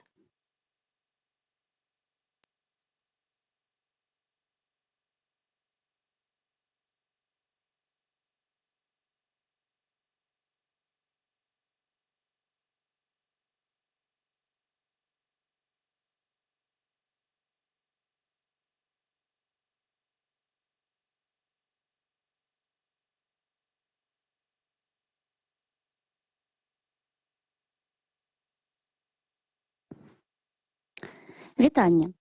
Дійсно, як Welcome. Yes, indeed. As Alexander rightfully mentioned, we are going to have a very important discussion now. It will cover the important aspects and problematic cases that might develop during the election process and how they are considered in the court. The civil network ОПОРА and the network of the Civic Ombudsman for Voting Rights have been analyzing and monitoring the court practices for various categories of cases. And we can see that they present some interesting conclusions, sometimes unexpected, and it does impact the progress in the election process. So what would be the specific details? First of all, these are the administrative offense cases when the electoral subjects like candidates or political parties, they are breaking the rules for campaigning, such as sharing the materials without the source data, or maybe they are placing them in the unauthorized localities, etc. These could be the administrative cases in administrative courts when you are not able to find yourself on the voter list.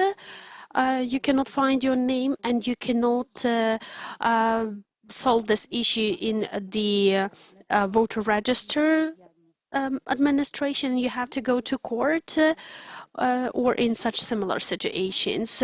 Also, there may be criminal cases.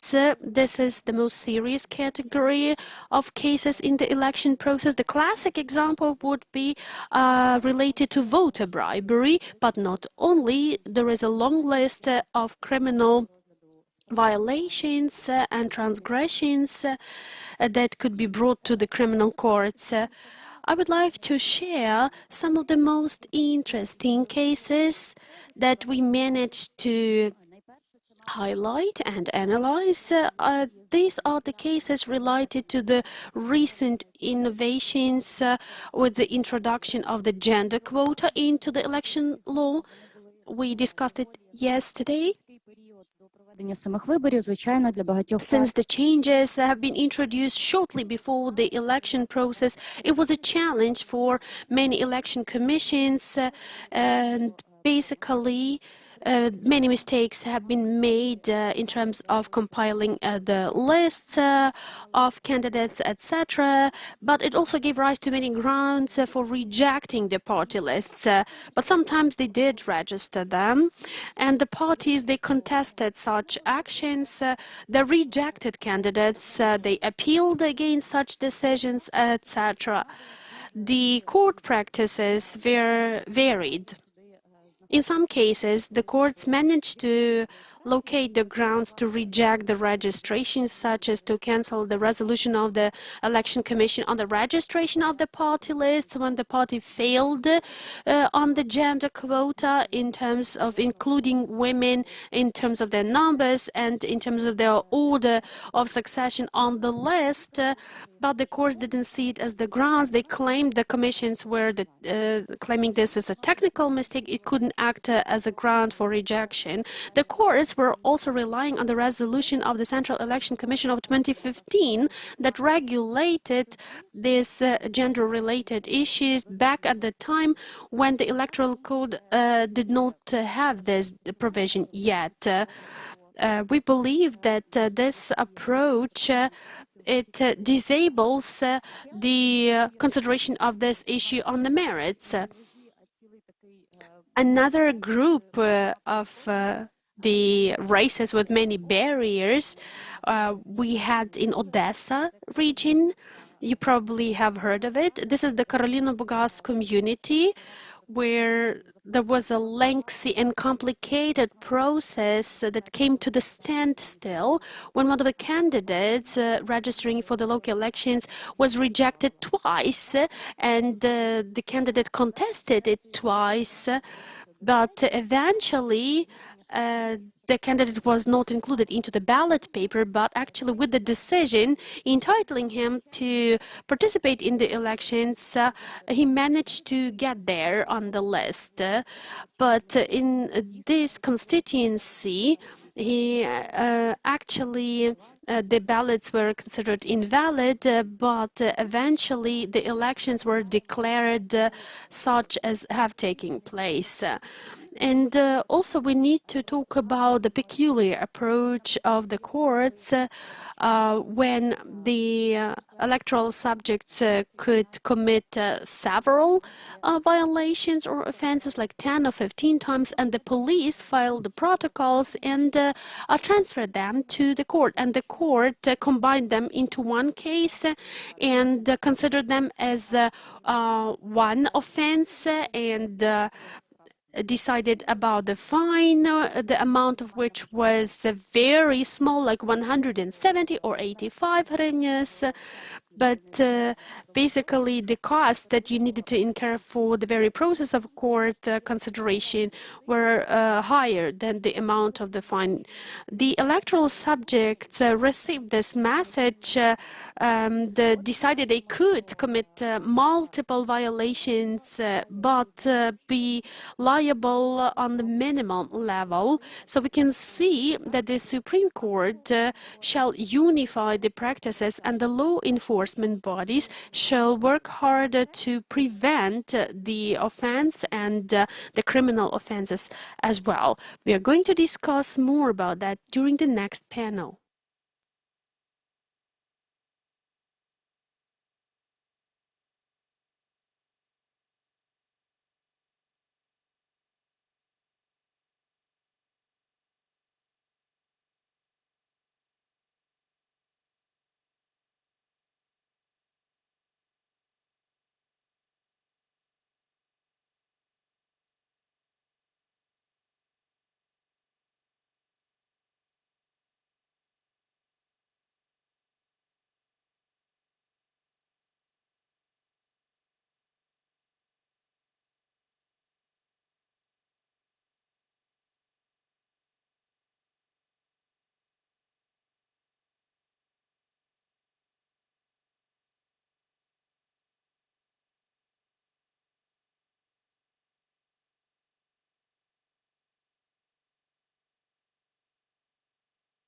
Доброго дня, шановні учасники.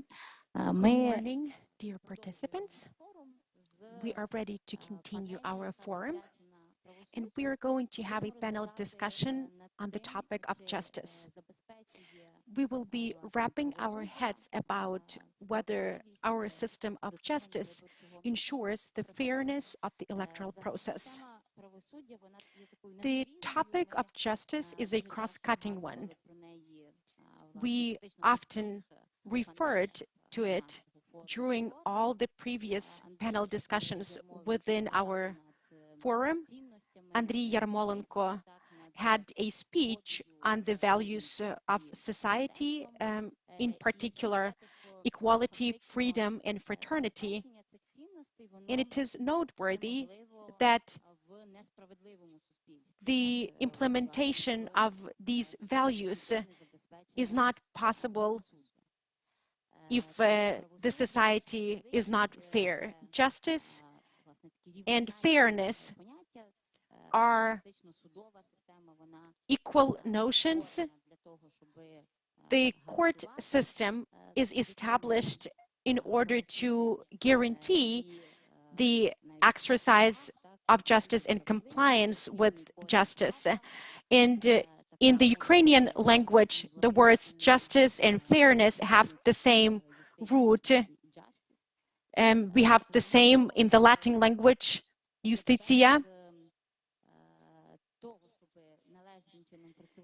if we want to ensure the proper functioning of this entire mechanism, we need to ensure the equality of voting rights.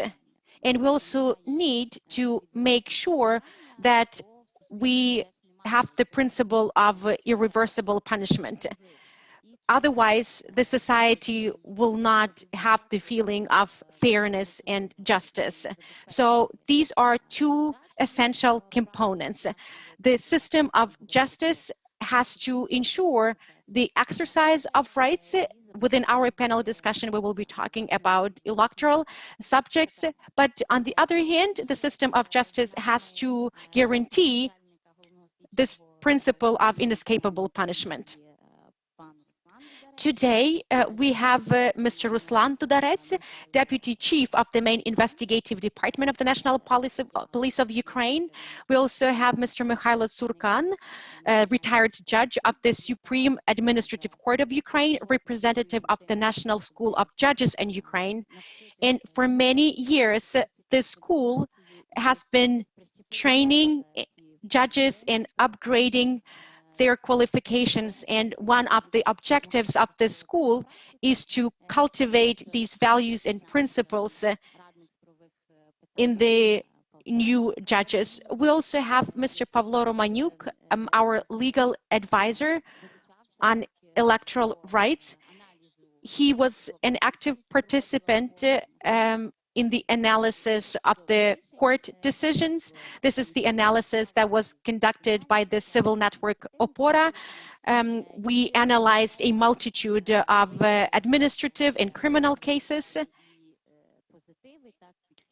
and we identified both upsides, some progress, and shortcomings. This is something that we're going to place emphasis on within our discussion. I would like to start with Ruslan from the National Police. During the 2020 local elections, the civil network ОПОРА closely cooperated with the National Police. We delivered online training to police officers. This training included elements of prevention. We also trained those people who put together administrative offense protocols, and there was a dedicated component for investigators. So what worked, what didn't work, we have already achieved some progress and gone further along the way. But there's still a long way to go, and I really hope that we will hear more about that from Ruslan. Thank you very much. I'm really delighted about this opportunity to participate in this stimulating discussion. A big thank you to the civil network ОПОРА for the great work that they do, for the trainings that they conducted for our investigators. They also drafted methodological guidelines together with the University of Internal Affairs.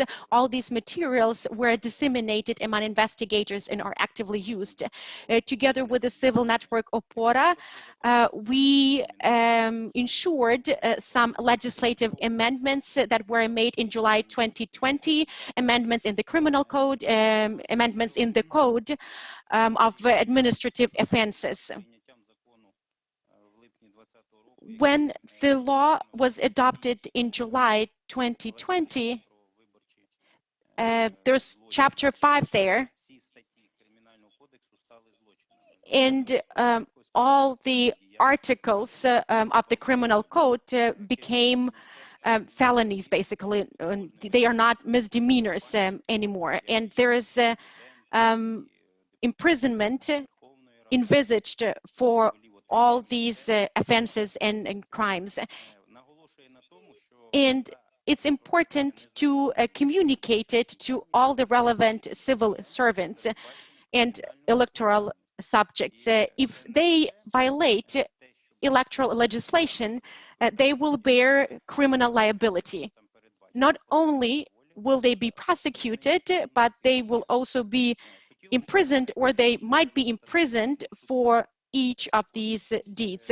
I would like to inform you on some court statistics on the number of people who were brought to justice. In 2020, 40 people were convicted. Of them, 16 had to pay penalties, and the remaining ones were imprisoned. We applied a new type of punishment towards 21 people, so they have a ban to hold certain posts. In 2019, we had 47 cases like that, and only one of these people was imprisoned. The stats demonstrate that perpetrators are not really brought to justice by the judiciary. I don't really want to assess the decisions of our courts. The judiciary is a separate branch of power. It's incumbent upon them to make these decisions, and they will be liable if such decisions are unlawful. I would like to point out that the electoral campaign last year, as part of the local elections, demonstrated how these criminal code amendments worked in practice.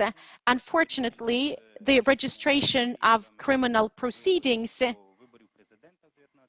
in comparison with the 2019 presidential and parliamentary elections increased multifold. So last year, we registered about 1,300 criminal cases,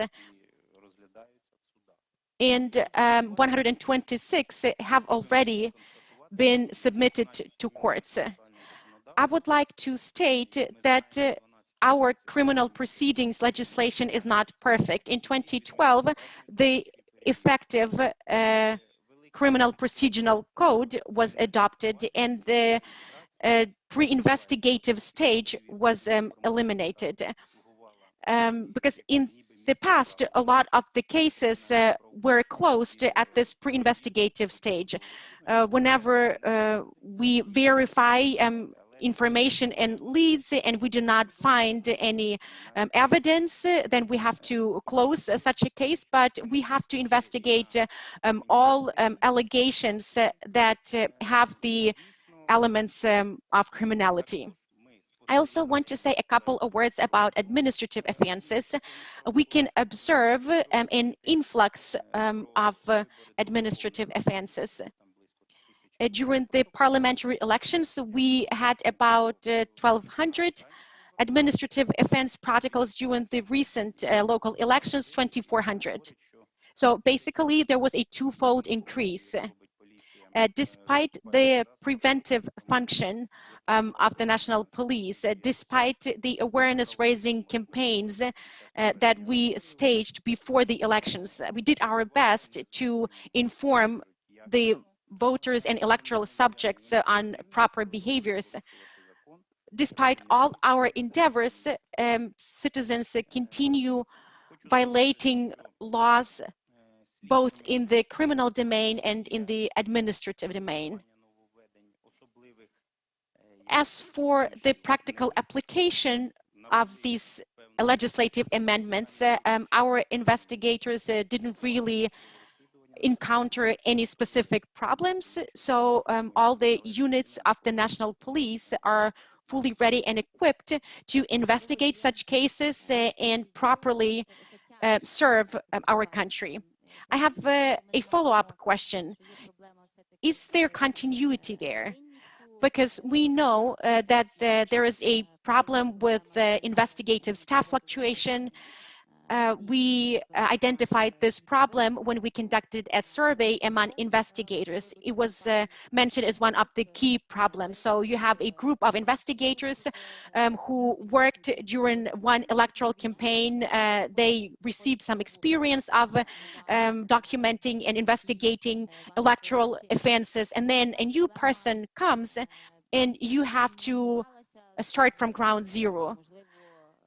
did you succeed in minimizing this problem? Because now you are equipped with the aforementioned methodological materials and guidelines.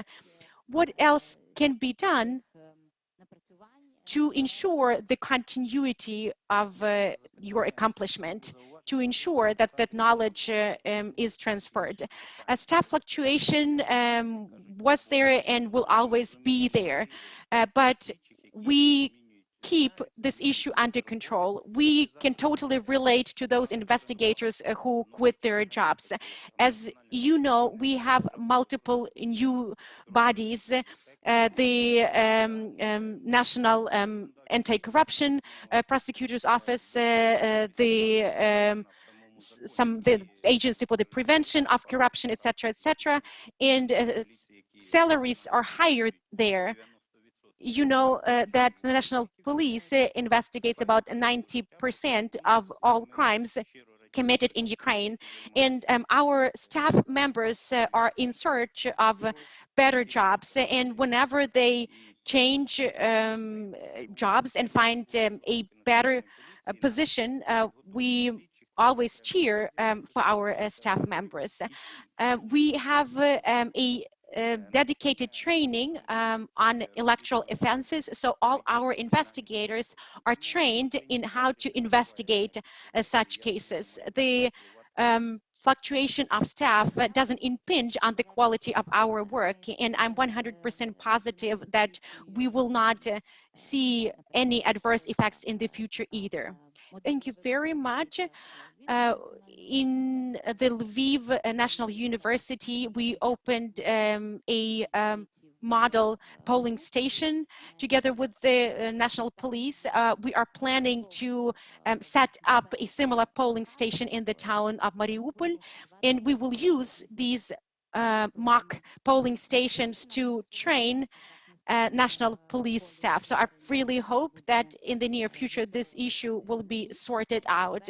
We will definitely revert back to this issue during the next round of exchanges. Now, I want to give the floor to Mr. Tsurkan. As mentioned, he represents the National School of Judges of Ukraine. And since 2010, this school has been systematically training judges. It used to be the Academy of Judges since 2002. So what are some of the challenges and difficulties that the National School of Judges faced while training judges? Because the electoral law changed, as we all know, and it all happened last minute, basically on the eve of the electoral campaign, and it definitely created some challenges, not only for the electoral subjects and the ones who had to apply the electoral law, but we heard some critical remarks from judges as well. Maria Tsepeshchuk mentioned it in her mini talk. There were some cases, obvious cases and offenses when courts ruled the opposite, or different courts applied the electoral law in a different way. We have cases like that in the administrative domain, or for example, if you take a ballot paper out of the polling station, it's an offense as well. And even though the relevant article is present in the criminal code, we still have some people absolved of responsibility. So multiple issues are still there. How do we rectify the situation? What are your plans in this regard? Thank you, Olha. We are happy to participate in this discussion. I'm speaking as a representative of the National School of Judges. We are pleased to be able to articulate our perspective on those problems and challenges that were generated by the recent legislative amendments. It just happened so that by virtue of those reforms that have been taking place in Ukraine, such institutions as the Supreme Court were subjected to some changes as well, because the Supreme Court has to interpret some court practices and regulations. And in the current situation, this court is not capable of fully performing their functions. But fortunately, we have such an institution as the National School of Judges. And according to our statutory powers, not only do we train judges, not only do we upgrade qualifications of judges, but we also provide the scientific and methodological support to courts. We train them in how to apply the relevant law. When we are talking about the consideration of electoral disputes, of course, some problems exist, and there is one endemic or systemic issue that will be eliminated as soon as the electoral code takes full effect. It might be related to the fact that not the entire compilation of laws and regulations have been adopted. The problem is that before all elections, we have some legislative changes. I think it will be more difficult to change the code, and it was demonstrated by the last year's practice because some changes were necessary, but the parliament was not able to introduce them. And as a result, judges developed a time-bound relation to all these issues. They shrug off all these changes for some time, and then right before the electoral process, they try to catch up. Taking into account this mindset of judges, as a former judge, my colleagues and I decided to take some steps. Together with the colleagues from the National University, we devised a series of manuals and textbooks, 5 textbooks. The National School ICs with the USAID support. I think that these 5 manuals and textbooks came in handy for our judges, not only those judges that took an interest in the content, but we had quite a lot of judges who underwent dedicated training in how to consider electoral disputes as part of parliamentary, presidential, or local elections. Before coming to this event, I tried to find some figures and facts, but it was a tall order to unearth some statistics. How many cases did courts have to consider pertaining to the electoral law? I'm referring to the 2020 local elections. As of the 12th of December 2020, courts received 2,345 complaints. 33% appeal of election results, 30% update of voter lists, and the largest share pertained to the nomination and registration of candidates, 27%. The appellate courts received some appeals as well, 805 court decisions by the primary courts, and 41 appeals were considered by the Supreme Court of Ukraine. Because basically, there was a ruling of the 6th appellate court that considered some cases pertaining to the action and inaction of the CEC. Our expectation is that with the final adoption of the Electoral Code, there will be no doubt about how to rule on a specific case or offense. But unfortunately, we still have a diversity of approaches to considering such cases. Keep in mind, though, that when we are talking about the 2020 local elections, they were characterized by reduced consideration of offenses and cases. I'm just trying to find the right wording. What I mean is that we are trying to shape judicial practices at the level of appellate courts or appellate districts, and we have 7 of them. This is the reason why we don't have unanimous approach. But I really hope that all these shortcomings will be eliminated, in particular through those conferences that will take place on the 1st and 2nd of July. These are some of the conferences planned by the Supreme Court of Ukraine, and I believe that during these events, we will have multiple discussions on how to make our approaches and practices uniform. But my perspective is based on the analysis of those cases that were considered by the courts. A lot of these disputes were related to gender quotas.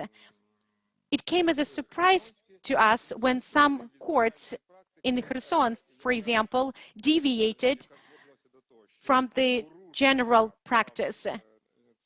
And this general practice states that if we don't have a relevant gender ratio, then it's a ground for the cancellation of the registration. But most courts did it in a different way. We are really happy that finally the principles of the electoral law were enshrined in the code, and these are the same principles for all types of elections. But at the same time, it was painful to observe the Brovary court. They tried to save the funds, the local funds. They didn't really want to have another round of elections, and so they ruled in their different ways. So by cutting off some slips, the election commission didn't really breach any electoral regulations. But I think that we still have this issue of hidden or implicit campaigning. We have a clear-cut response from the Supreme Court because the complainants inferred that the president was engaged in this implicit campaigning. It's subject to discussion, but still there are a lot of issues that can be contested and appealed. I believe we managed to rather properly describe the procedures of contesting these decisions of the election commissions. I personally was engaged in doing that, among others, but I believe that the legislators shall review and revisit the procedures of considering the complaints against the decisions of the commissions of the higher levels that assume the powers of the lower level commissions, because it might look odd when the territorial election commission at elections of the village or township head is there, but there is no other higher level commission rather than the controlling commission like the Central Election Commission, and the dispute is shifted to the level of consideration of this commission. And then this decision later is appealed in this Sixth Court of Appeals and then going to the Supreme Council. I believe this procedure shall be further discussed. There are many other cases that illustrate, on the one hand, that there is no unanimous approach for many practices, but there are also some positive aspects and accomplishments when we compare the decisions back 10 years ago, and I myself remember the decisions 30 years ago when the courts only considered the disputes on entering voters to the voter list. We haven't hardly had any disputes like that, actually. But this gradual development of the electoral law and the raised awareness of the judges and their competence also brings us more hope for the future to be better equipped to consider the disputes related to the elections of local government, and also the next cases. I mean, I wish these could be regular elections, not early or snap elections, both for parliament and for the president. Then I believe with these things and approaches in place, we are going to have better equipment, better competence and knowledge of the innovations of the electoral law, and also the judges will be better trained and prepared. I'm not touching any aspects related to the administrative or criminal liability, because my colleagues have already mentioned some aspects and the other colleagues are going to address them too, I believe. But should you have any additional questions, I will be happy to answer. I have two answers, in fact, and the first two questions, excuse me. And the first question is related to the training of judges, general training. The National School of Judges contributed significantly to train the judges in the administrative courts.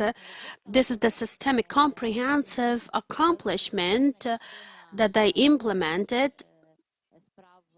and some cases under the Administrative Offense Code, when we talk about the decisions related to the actions and inaction of the pressing to election commissions, and also it includes the category of cases related to administrative liability.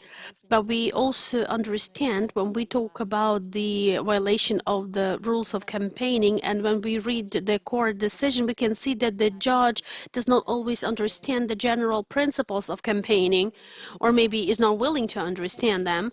Then, of course, we can spot the problem and the issue. It is also related to the criminal cases, but rather actually the cases that pertain to the administrative liability. How do we start this training of judges? It's a hard process to manage. It's a costly process to implement, but can we see any light in the end of this tunnel of education of judges, I mean of the general courts? We do understand that much has been achieved due to the training of the judges of administrative courts, but we still need to do a lot. Thank you for this question. Yes, indeed, there is an issue like that, and the challenge is there.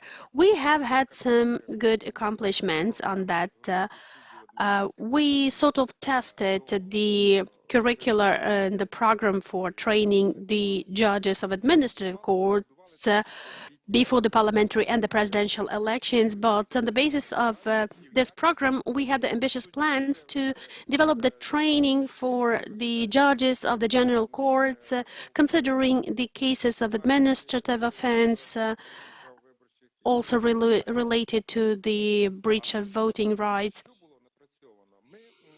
The accomplishments include the following.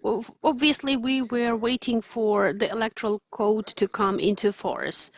Then we adopted the curriculum and the training agenda, and our international partners also supported us and provided the technical assistance. We planned this training in every region, trying to engage as many judges as possible. We established the teams to develop the manuals for the judges, including the judges from the courts of appeal and the judges from the Supreme Court, to conduct the training in each region. But the pandemic came onto stage and we had to shift online. But we still did it, partially delivered. We conducted the workshop. It was actually the workshop that could connect indefinite number of judges. So any judge from Ukraine who were interested in these aspects, they were able to join this training. Well, we're not talking about the judges of the administrative courts because there are fewer of them, but we do understand whatever we did was not enough. We do hope that the pandemic will end someday, because everything comes to an end sooner or later, and we will resume this training program. Otherwise, we will work according to the previous plan. We will just need to allocate the trainings to the specific regions. Today, we are also developing the review and overview of practices related to the violation of voting rights and the criminal proceedings and administrative proceedings. But the school will not retreat because we would like to reach out to every possible judge, especially those who are specializing in such cases. And I believe we will be successful on that. It's just a matter of time.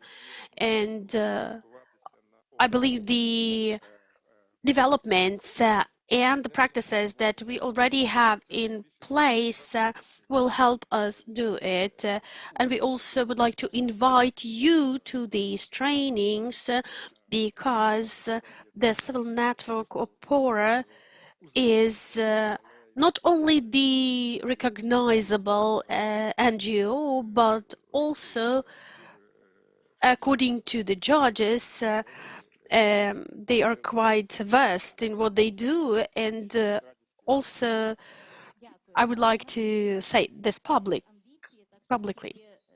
Yes, we do have the ambition to be better versed in that process, because in the process of investigations and filing the administrative cases, the national police is engaged. There is the procedural administration of the prosecutor's office, and there is the final stage of the courts, the local courts and their judges.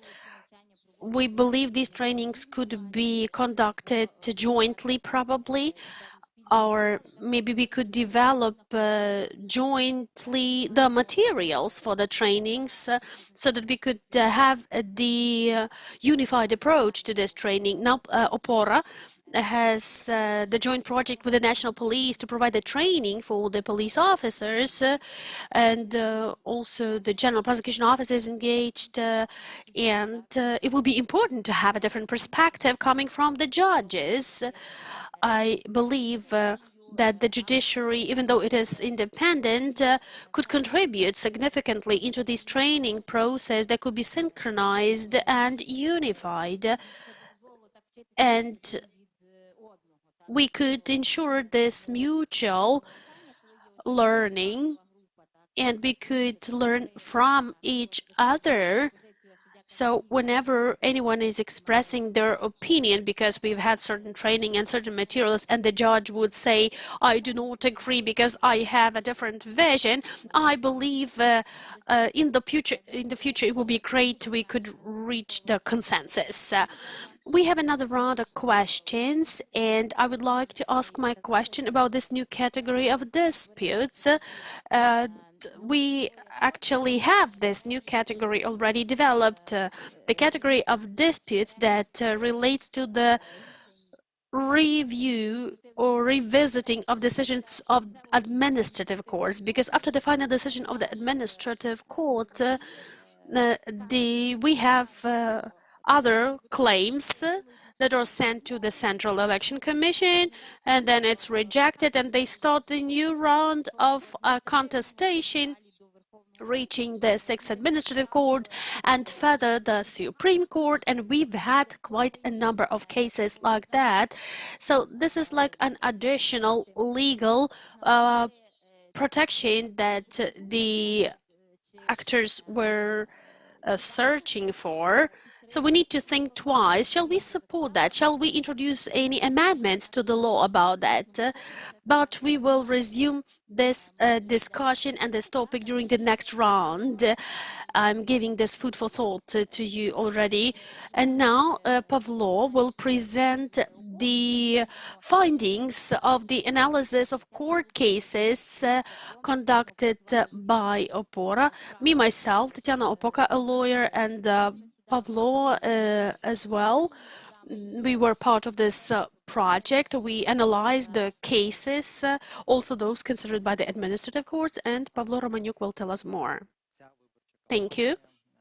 Yes, indeed, this election campaign confirmed the trend that requests for support to law enforcement and to the judiciary authorities, we can see more of that, which is good, because it testifies to the approach of settling electoral disputes with the help of the court.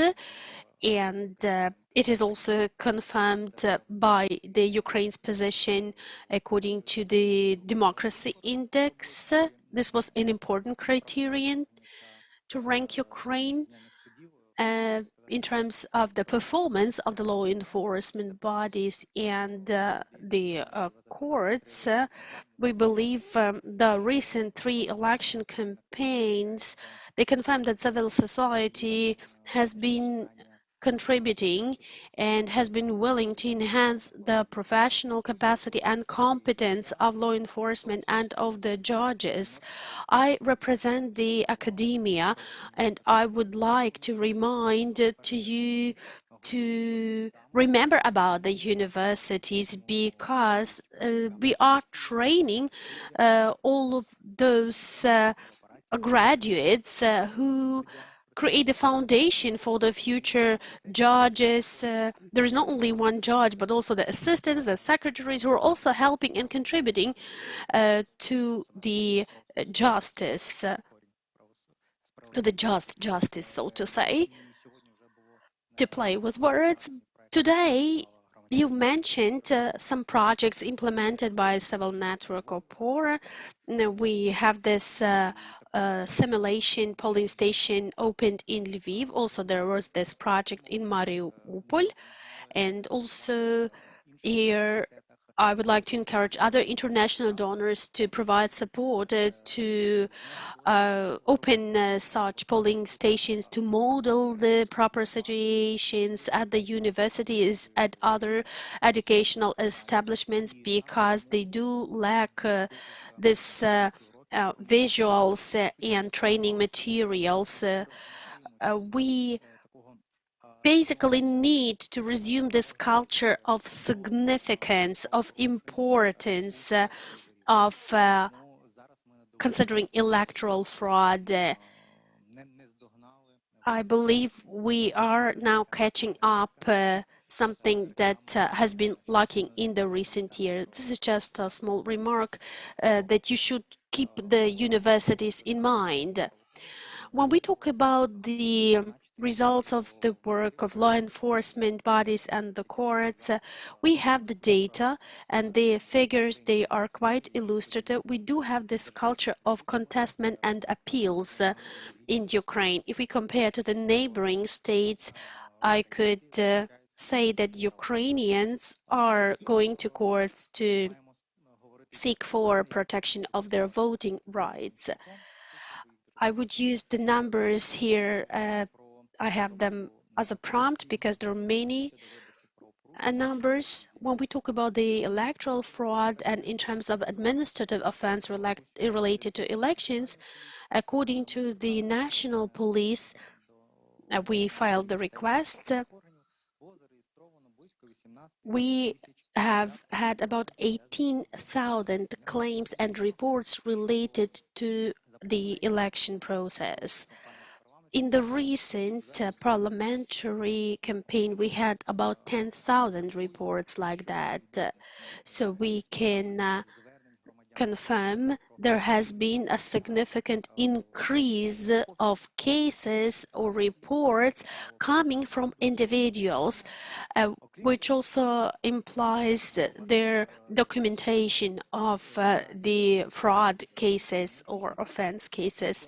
According to the Department of the Information Analytical Support of the National Police of Ukraine, over the period starting from September 5, the start of the election process, until March 1, 2021, the courts have received about 2,200 protocols of administrative offense. About 40% of them were related to Article 212.13.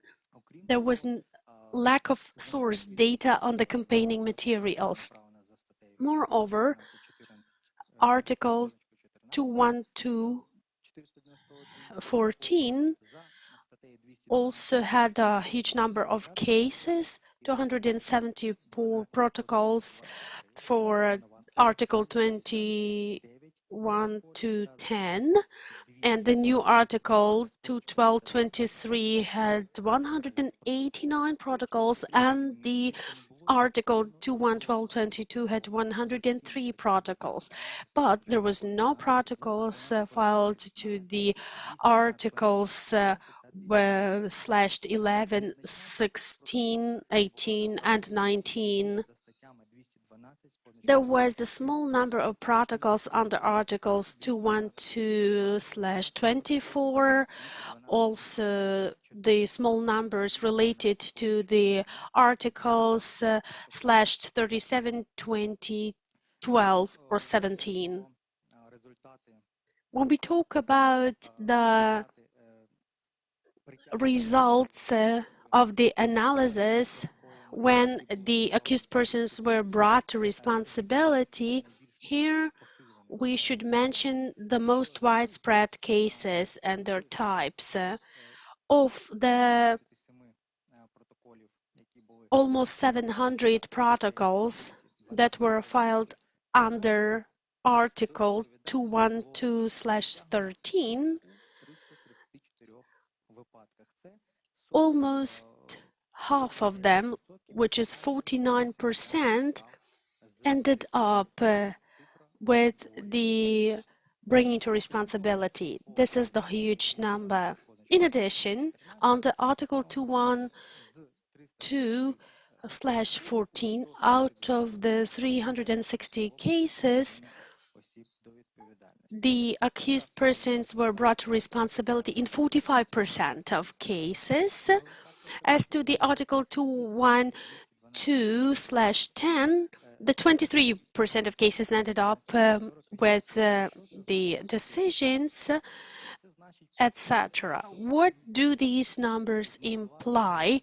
It implies that the police was successful in proving the guilt on the administrative offenses declared, which implies that they had a professional and precise and accurate approach in filing the protocols.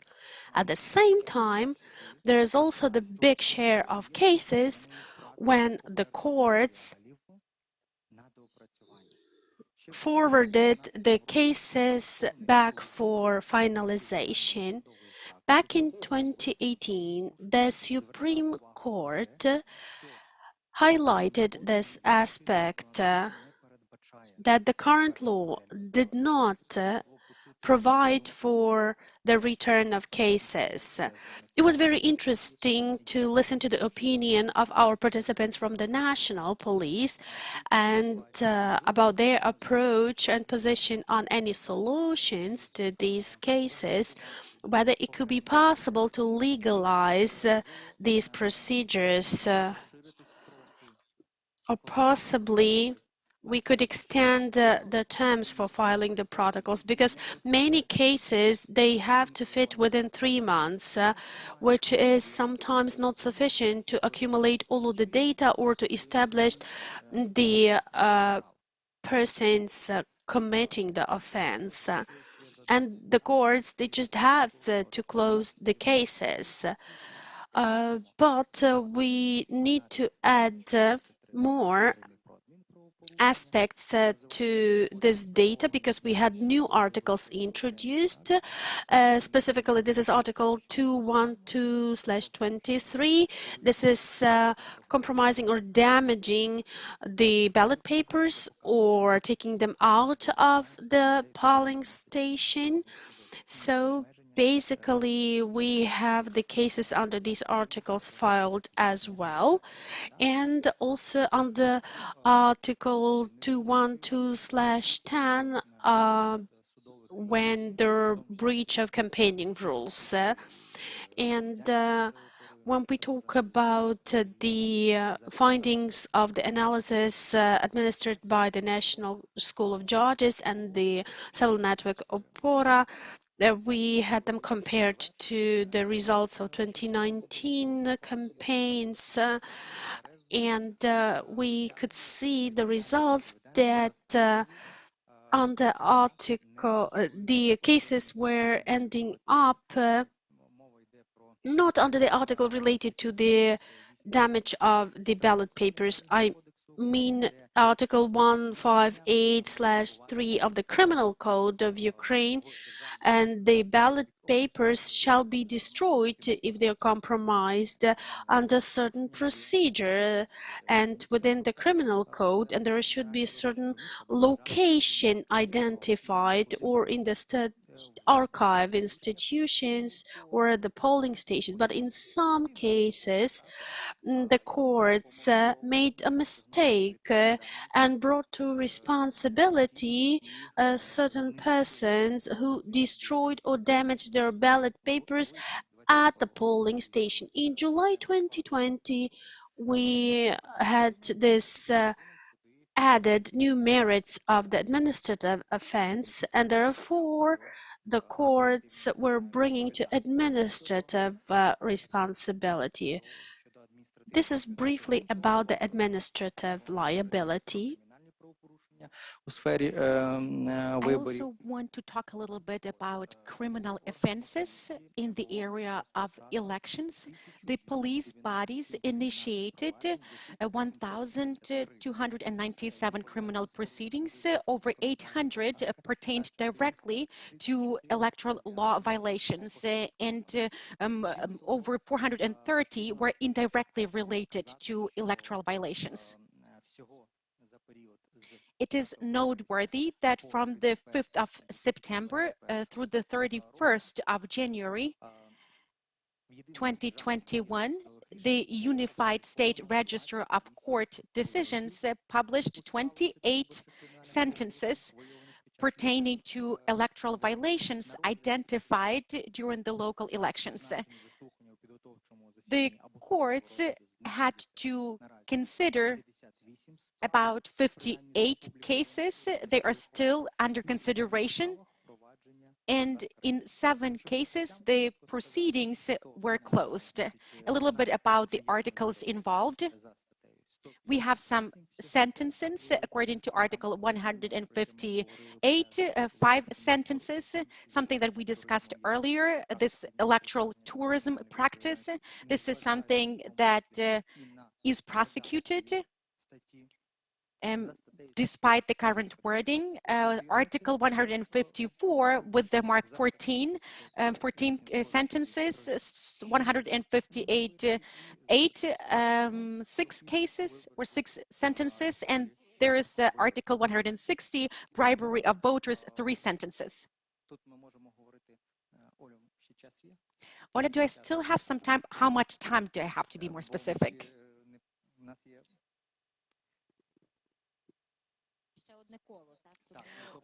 I want us to have another round of exchanges, so maybe you can add some more information a little bit later. So maybe last stats and more conclusions. But since you addressed me, I will ask you a question.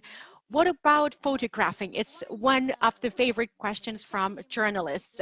Photographing. Do we prosecute this type of deed, or we don't have a relevant article in our legislation? It's not really a criminal element. So what about that? As for taking photos, unfortunately, we don't really have well-established practices. We had some police officers who drafted protocols because some voters made photos of ballot papers. And in one case, the person who pleaded guilty was prosecuted, while another person did not plead guilty, and the court ruled that there was no criminality in this case.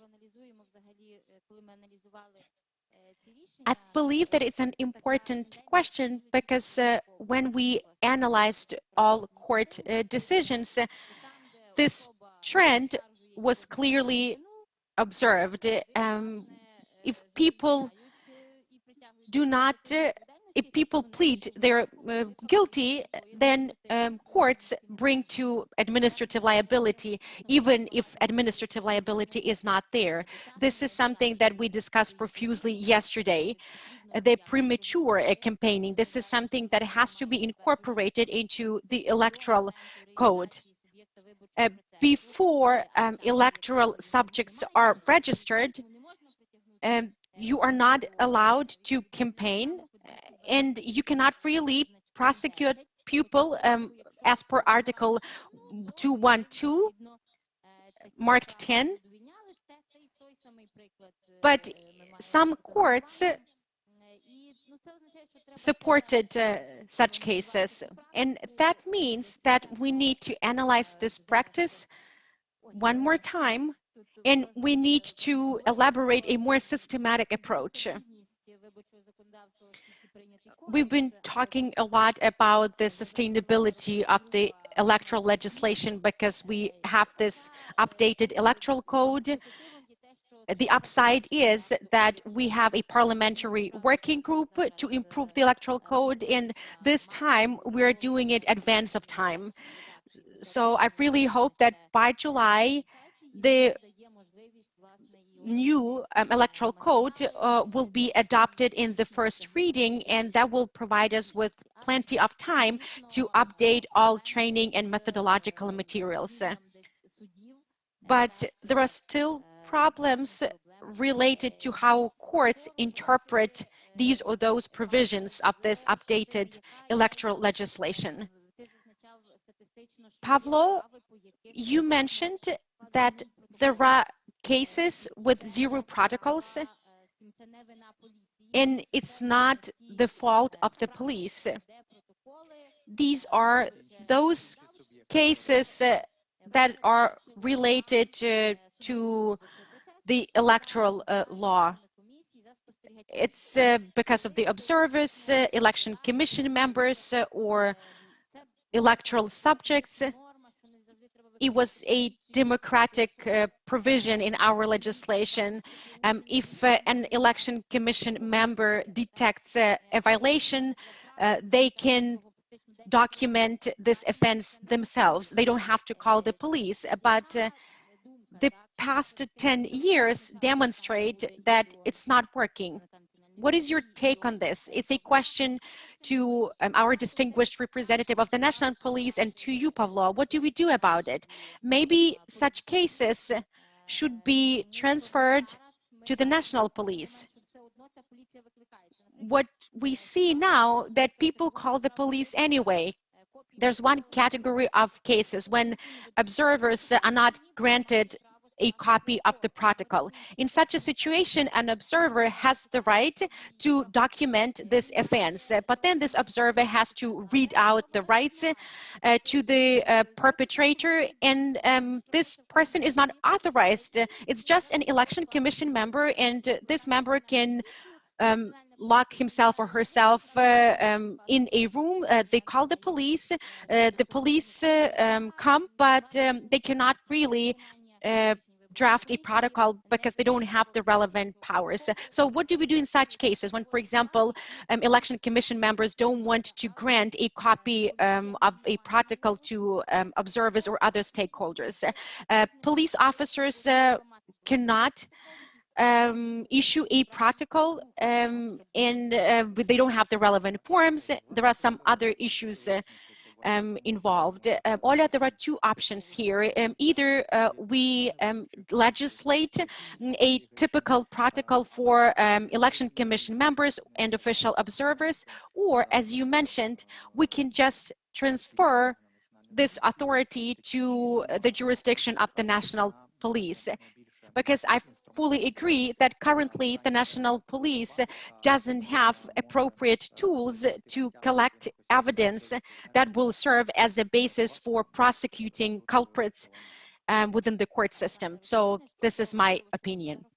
Ruslan, what can you tell us about photographing ballots, and what do you think of this category of cases where we have zero protocols as per statistics, but this is definitely not the fault of the National Police? Thank you. I will articulate my personal perspective. I don't think that observers should be stripped of these powers. Maybe we can come up with an alternative. Maybe both observers and police officers can issue protocols based on such offenses. As for this typical form, this is something that we can do as part of preparation for the elections. Maybe the Central Election Commission can issue protocol forms. But at the same time, we all understand that we don't really have a typical protocol form approved by the law. We have some provisions pertaining to the contents of the protocol. The police has some forms. They are enumerated, but we use these forms to take account of all the people that commit offenses, but we don't really have any typical protocol form or template. Anyway, police representatives have some expertise in the area of protocols.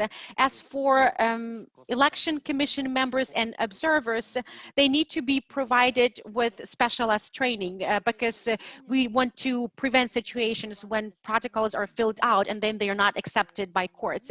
We talked to some election commissions and they said that they were not capable of providing required training to their members, because it's true indeed that election commission members need to know how to properly fill out a protocol, attach all the associated documents. This would definitely require additional specialized training. So maybe it's reasonable to come up with an alternative. We can see that whenever police officers issue protocols, cases are successfully transferred to courts and considered. And there's another category of cases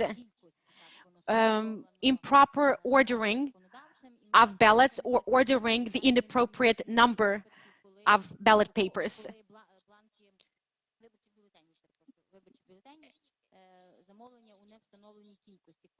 When election commissions order ballot papers in an inappropriate quantity, and we have many situations when, because of the negligence of the election commission members or negligence of the controlling commission, we have omitted candidates, or when we can see that some ballots are issued within the wrong constituency, and you cannot bring such people to justice because we don't have a good wording in our legislation. And we all understand that the government allocates a lot of funds to print out and transfer ballot papers. As we can see, there is room for improvement here, but I want to veer back to criminal proceedings, the electoral tourism practice. Without revealing the secrecy of investigation, what are some specific problems that you encountered with electoral tourism during the 2020 local elections? And is it necessary to make changes in Article 158? The current wording is linked to a special subject who populated the documents with the relevant information. So this article doesn't really pertain to those voters who falsely indicated their voting address. Well, thank you very much for this question. We all are experts in the electoral law. The electoral tourism practice has been commonplace since 2004 when we had absentee voting certificates. And now it's the same practice, but for money, for bribes. So people move to a different location, they get registered there, they get included into the voter register there, which is not forbidden by law. If these territorial communities don't have a large number of voters, it can definitely benefit or favor some candidates. So through such electoral migration or electoral tourism, you can predict how many voters you need to re-register and how many voters need to cast a ballot for you to make sure that you win within a specific constituency. So there's definitely a need for making some changes in this article. We have to do everything possible to prevent any manipulations or any loopholes in our electoral legislation. Well, we will definitely confer with you on the best wording of this provision for it to be as effective as possible. I can see that Pavlo wants to chime in. I would like to use the language of numbers again. For cases, paragraph 1 of Article 158, so some people were prosecuted for the unlawful change of their voting address. I would like to remind everyone that we don't really have a requirement of confirmation documents anymore. Why that provision was eliminated, it's a different question. But basically, you can change your voting address within your permanent place of residence. So 4 cases are already there. We already have some precedents there, paragraph 1 of Article 158 of the Criminal Code. And the second thing is related to administrative offenses, inclusion into voter lists. In the majority of cases, courts ruled in favor of complaints pertaining to the inclusion in voter lists. And their argument was that we don't really have a legislative requirements for attaching confirmation documents.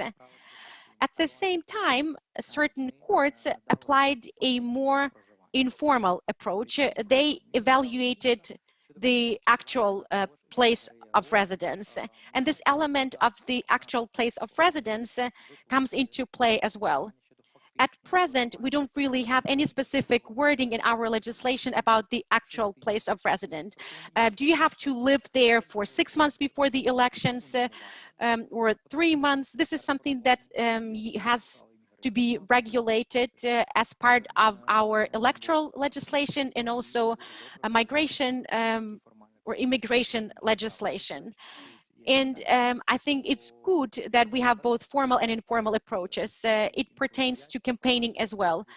Sometimes courts are afraid to step out of the box and they don't want to apply informal approaches, like the problem that you, Ola, mentioned earlier. Electoral subjects and their behaviors before the elections, during the elections, some courts ruled as follows. When a party decided to participate in the local elections, the court established whether a potential candidate expressed their desire to participate in the local elections. And this is the basis that they used to establish there was the violation of campaigning provisions or not. But it's a contentious issue, so maybe we need to extend the registration time frame, like if we compare with the parliamentary and presidential elections, 50 days might not be sufficient for the electoral process. Mikhailo did not really provide his assessment of court decisions related to implicit or hidden campaigning. So I will ask you about your opinion and then Mikhailo will continue. Taking into account the situation that the Electoral Code does not have the definition for implicit campaigning, then the legal position of the Supreme Court would be a positive phenomenon that rather identified the signs of implicit campaigning. As to the assessment of the cases as such, whether there were any violations in the president's actions, like signs of implicit campaigning to break the electoral law. There is nothing I can add about that because there are two different opinions also coming from the judge of the Supreme Court, Mr. Hudemam, and I mostly support this position. Probably the colleague will add more. Well, I don't think we shall add anything even if we wanted to, since this is the decision of the Supreme Court and it's final, but there is certain value in that decision. First of all, it does highlight the issues that are there, and that implies they might be attended on the level of the legislator. Secondly, we cannot formalize everything in the legal norms. It is not attainable as a goal in itself. As to the court practices and the decisions of the Supreme Court as such, they shall aim at interpreting legal provisions as deemed necessary. And here I would like to support Pavlo, because this is exactly the value of these decisions, that the fact of having them, what implicit campaigning might be interpreted by the Supreme Court, which signs it might contain, etc. Probably there couldn't be enough details to understand the specific nature. Maybe it was anti-campaigning rather than campaigning in that specific case. But since we have the deliverables of the Supreme Court, that's good. It is also very important to have the planned changes. I mean, the Electoral Code does require the changes and amendments. Obviously, it is not going to be dramatically changed, but these specific amendments are welcome, are most welcome, and the civil society or the institutions currently contributing into this area, I find it very important that they engage the representatives of the judiciary, because certain judges, well, they do have their peculiar opinions on some things. I would like to have a remark. When I get these questions, I would always answer that I rather support the specific opinion of Mr. Hudema, who would say that we should not replace this impact. The fact itself is there. We are never able to measure the impact, the degree of impact in each specific case, whether it's administrative or criminal, and it doesn't need to be measured. But the fact in itself already proves to the fact of implicit campaigning. But the fact that the case actually was accepted by the Supreme Court for consideration is already an important accomplishment. We have that decision we could refer to. I also would like to specify, as far as I know, we were supposed to have the judge from the specific courts and other authorities. And there are two solutions in this context that Mr. Turkan mentioned. There is one solution specifically that shall be regulated on the constitutional and on the legislative level. As far as the constitutional level is concerned, it shall be settled before the doctrine of the implicit powers of the president. And Mr. Olmak also mentioned that in the public statements, whether we support this doctrine on the constitutional level or not. And the second solution and the second level where it shall be addressed is the legislative level. That is about certain restrictions also in the election process for the elected officials, such as the President of Ukraine. I suggest we get back to the administrative justice and court proceedings. I've already mentioned that we do have cases when the courts of appeals, as the courts of the final line, they make one decision and it is enforced and it is valid, but after the contestation and appeal submitted to the Central Election Commission, we have the analysis administered by the Supreme Court, and we can see that these conclusions are not always the way they started. How do we address this situation? Probably we could reject this two-degree or two lines approach to the consideration of electoral fraud, whether to include the Supreme Court or not. What are the possible solutions? Let's just reflect on that. We are not elaborating the specific solutions, but let us reflect upon this. Let us contemplate. It is a problem per se, but how could it be addressed? Speaking in general terms, I believe it's a positive problem, a positive issue, because it highlighted the difference in the approaches, at least. But from the position of the judges, well, they might say the commissions are not willing to undertake the responsibility and they just shift it to the courts. But if we stay in the shoes of the election commission members, then probably they will find it more convenient to have one specific court. Even in terms of the technical support of the procedures, rather than the approach of the Supreme Court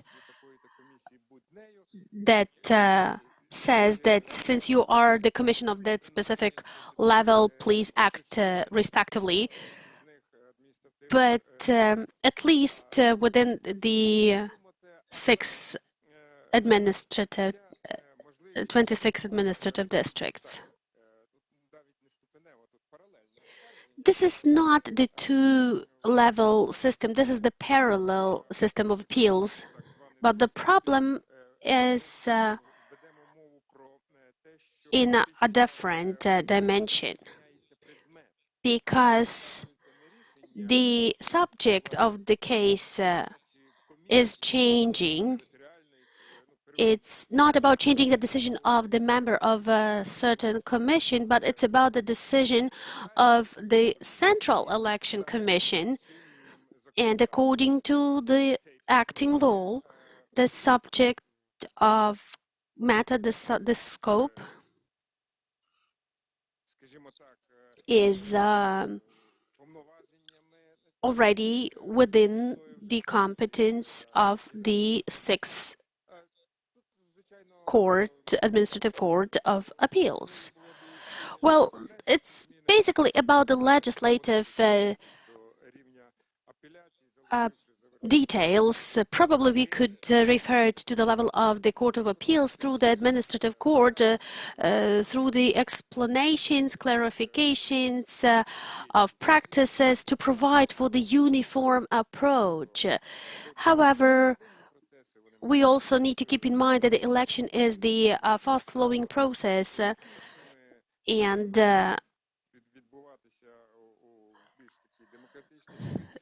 we are going to have a more open and democratic way further on. And also, if we consider the European practices, that the most severe violations shall be included into the scope of the court consideration, otherwise they shall be settled on different levels. That is why I believe if we reduce the term of powers of local authorities, then the situation will be different with the number of appeals, but we would preserve this uniformity in the situations. There are basically multiple aspects to consider in this respect, and I believe your suggestions about the parallel or joint trainings make a lot of sense. And I believe with the help of academia and us ourselves and the civil society, we will be able to implement these plans. Thank you. We basically resolved that the Supreme Court shall ensure the uniformity of these practices through the instructions and guidelines and through raised awareness of the judges. I believe this is a separate topic for a separate forum, but we do understand that we cannot correct each specific case of the possible non-integral approach of the judge. We cannot correct these cases with amendments to the law.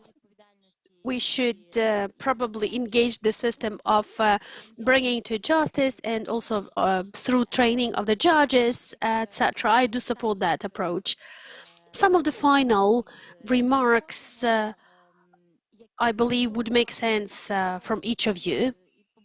What about the plans? What about suggestions you have for the civil network ОПОРА? How could we help?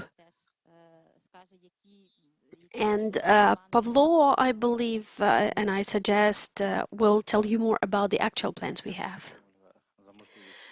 Thank you for the possibility to have my remarks. I would like to wish you to keep the pace and to keep the volume of support that you provide also to the national police authorities. And as I have already mentioned, we are developing our own training materials and information materials. We have the educational portal where we upload them. Also, we are developing the relevant training materials jointly with the educational establishments and training institutions of the Ministry of Internal Affairs. We also develop the recommendations, and there is a large project planned to develop the uniform methodology for the investigation of all electoral frauds. But as the professors from our academia claim, this deserves the topic of the doctoral thesis. However, we do not plan, at least the Chief Investigation Department, we do not plan to deliver the product to act as a model for all, but at least what we can do is to develop and implement into practice the methods guides that could be used for the investigation of the entire Chapter 5 of the Criminal Code of Ukraine. I would like to express our gratitude for your support to the National Police. You keep nagging around and bringing our focus to the relevant issues related to the administrative code and the criminal code and other issues that are faced during the election campaigns. I can see that these processes are evolving. Back in 2014, they were using the absentee voucher ballots and all of these buses traveling from polling station to polling station. Here, today, we have very different approaches. Since we are pressed for time, I will only have to say that we are very fortunate. I could speak for all judges. Well, I'm used to be the judge myself, but now I retired judge. But we highly appreciate to have this highly professional analysis of all of the cases related to this topic. The activities that you are undertaking provide a huge support. I was talking to Ms. Ivazovska as well, and I was saying that thank you for support on behalf of the judges. She said we're not supporting them, we're just voicing the issues and just making public about the efficient cases and the cases that work.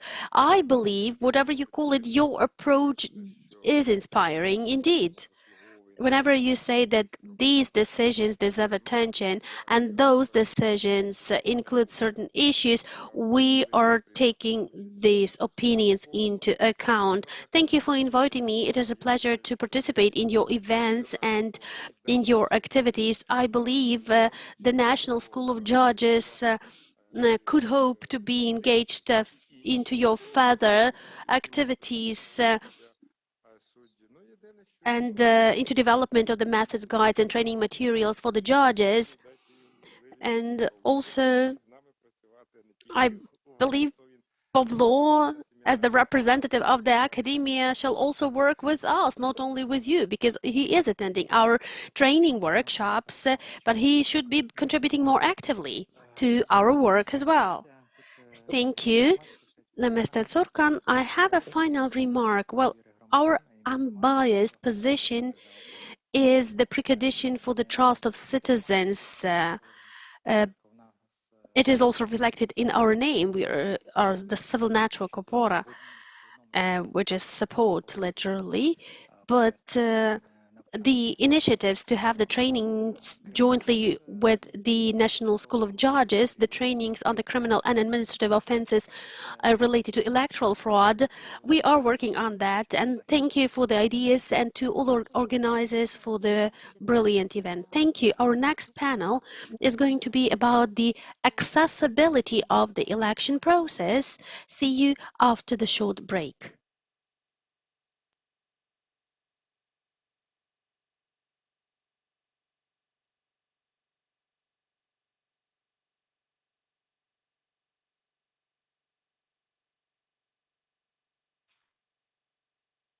Добрий день, я Рогова Олена. громадський омбудсмен з захисту виборчих прав. Welcome. My name is Olena Rogova. I am the civic ombudsman for voting rights in Chernihiv Oblast. I'm talking about overcoming the barriers in elections. It is a known fact that the sign of civil society is establishing the atmosphere of trust, mutual respect, and communication between different groups of population.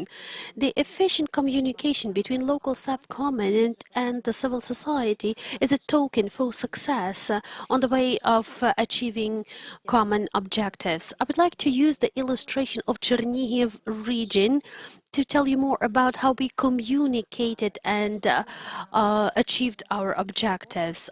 Please be reminded that upon the approval of the Electoral Code, we ensured the overcoming of barriers at elections. Local self-governments shall provide for this barrier-free situation. So I would like to use cases of polling stations in Chernihiv Oblast. In summer 2020, we had the survey and we visited many of the polling stations, and we found out that some of them only learned for the first time about the need to provide the accessibility of polling stations from us, from ОПОРА representatives. They didn't have the understanding how to achieve these objectives for barrier-free polling stations. Most polling stations in the region, therefore, and it is no surprise, were described as those that do not provide accessibility. However, we communicated with them and they interacted with us, they provided access to us, they replied to our requests. And I would like to mention the Chernihiv Regional Accessibility Committee. I attended many meetings they had. We exchanged information. We communicated. We were writing letters to each other. Also, we were developing the areas of future activities in terms of providing accessibility to polling stations. Also, I need to mention the accomplishments of Chernihiv City Council and the head of the council and Mr. Cruz, who is the deputy. We had multiple meetings and discussions of the issues about this area, and we also initiated the inspection visits. Especially, we examined all of the polling stations that are located above the ground floors, and we considered the options to shift them to the ground floors. And this is the important accomplishment, the success story that we can boast of. However, we need to continue our efforts, and we believe this first polling stations that was shifted to the ground floor will set the model for the others to follow. And also, in the cooperation with the civil network ОПОРА, we see the results that during the recent elections, there were 13 mobile ramps that the polling stations were equipped with, and also we were communicating to the public in our videos and our streamings the information about how the accessibility is ensured. I would like to point out that the issues with accessibility that we identified in our region are not unique. They are typical of the entire territory of Ukraine. By the 1st of January 2025, all these barriers have to be eliminated, but it's time to start this work already now. So we strongly suggest that this year we deliver training to the newly elected leaders of the established territorial communities. We need to train them in inclusion and accessibility. This is something that has to be incorporated into the territorial development plans and programs, and it's high time to start raising funds. For example, our proposal is to draft project proposals and grant proposals to the State Development Fund, Regional Development Fund, to some international grant donors. It's stipulated by the PPP law. All the possibilities are out there, so it's only up to the political will on the ground. Thank you very much for your attention, and at this, I want to give the floor to the moderator of the next panel discussion.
Доброго дня знову. Good afternoon again. We are ready for our next panel discussion.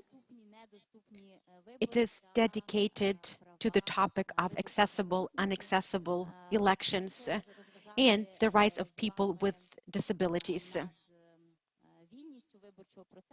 Yesterday, we talked about the free character of the electoral process. And after that panel discussion, we all agreed that each stakeholder had to do their homework. And this homework was related to making some legislative changes and introducing electoral practices. And in the area of accessibility, a lot of the things are still missing. As you heard in the mini talk, we have this legislative provision that stipulates that by 2025, all polling stations shall become accessible from an architectural and construction perspective, but we still have to go a long way to make sure that the local governments understand the concept of accessibility and know how to ensure accessibility. This is something that has been mentioned during our forum on multiple occasions. Within the parliamentary working group, some legislative amendments are already being drafted, and the representatives of the Ministry of Regional Development mentioned that based on the new criteria, Odessa Oblast reported that about 90% of their polling stations are accessible. But according to the data of the civil network ОПОРА and all other monitoring organizations, we can see that their understanding of accessibility is divergent from the understanding of those voters with disabilities that will have to access certain polling stations. So as mentioned, we still have a long way to go. Within our panel discussion today, we have Mr. Serhiy Postivy. He's a member of the Central Election Commission. Inter alia, he's responsible for ensuring accessibility. He set up a working group within the Central Election Commission, and that working group is comprised of a wide array of stakeholders, including representatives of the wider public. The Central Election Commission has already approved some posters with a QR code and signs that comply with accessibility requirements. So we are already reaping some of the fruits of this work. We also have Ms. Virginia Atkinson. She's the IFES Senior Global Inclusion Advisor. Together with her, we will be discussing one issue that is quite challenging during our discussions. I mean, issues faced by voters with intellectual disabilities. In each OSCE report, we can see that there are some concerns about that because our legislation is not in line with the Convention on the Rights of Persons with Disability. And we cannot really say that disability is tantamount to the inability of specific people to participate in the elections. We haven't really had any nationwide discussions on this topic yet. That's why we decided to initiate this discussion as part of this forum. We really hope that Ms. Atkinson will share her experience. It's important for us to be exposed to the best practices in other countries. We also have Taras Shcherbatyuk present here. He's the ideologist behind this work. Taras has been dealing with human rights protection, in particular, the protection of the rights of people with disabilities, and he has been a driving force behind ensuring accessibility within the civil network ОПОРА. And we will be delighted to hear from Ms. Uliana Pcholkina. She is a leader, a TV host. She is a civic activist as well, and she will help us understand what has to be done in this regard. I would like to start with Serhiy. He will tell us more about the plans of the Central Election Commission, what has been done, which progress has been achieved, what hasn't worked yet, what can be done in the near future, and what requires long-term thinking and endeavors. Good afternoon. First and foremost, I would like to express my sincere gratitude to the Civil Network ОПОРА for this opportunity to participate in the panel discussion. I'm really pleased that we are raising the issue of the rights of people with disabilities in the electoral process. I believe that this topic hasn't enjoyed sufficient attention, and I'm delighted that this topic is one of the centerpieces of this forum. As for the plans and activities of the Central Election Commission, we need to understand that the CEC had to operate in the conditions of continuous and frequent changes in the electoral process. We have multiple requirements and legislative provisions pertaining to the rights of people of disabilities, but they were not fully known before they were adopted. And once these provisions were adopted, we didn't really have enough time to develop and adopt secondary legislation that would regulate specific election procedures. But the CEC did establish this working group that comprised multiple society stakeholders that take care of the rights of people with disabilities. And we did our utmost to help people with disabilities exercise their voting rights. And now we have some experience behind our belts, and we know where provisions work, where they don't work. We don't really want to have a dead provision that will exist just on paper, but that will not be fully translated into reality. We had a good synergy of the efforts of the Central Election Commission and the CSO representatives, maybe not to the extent desired. Nevertheless, there are already some feathers in our hats that we can boast of.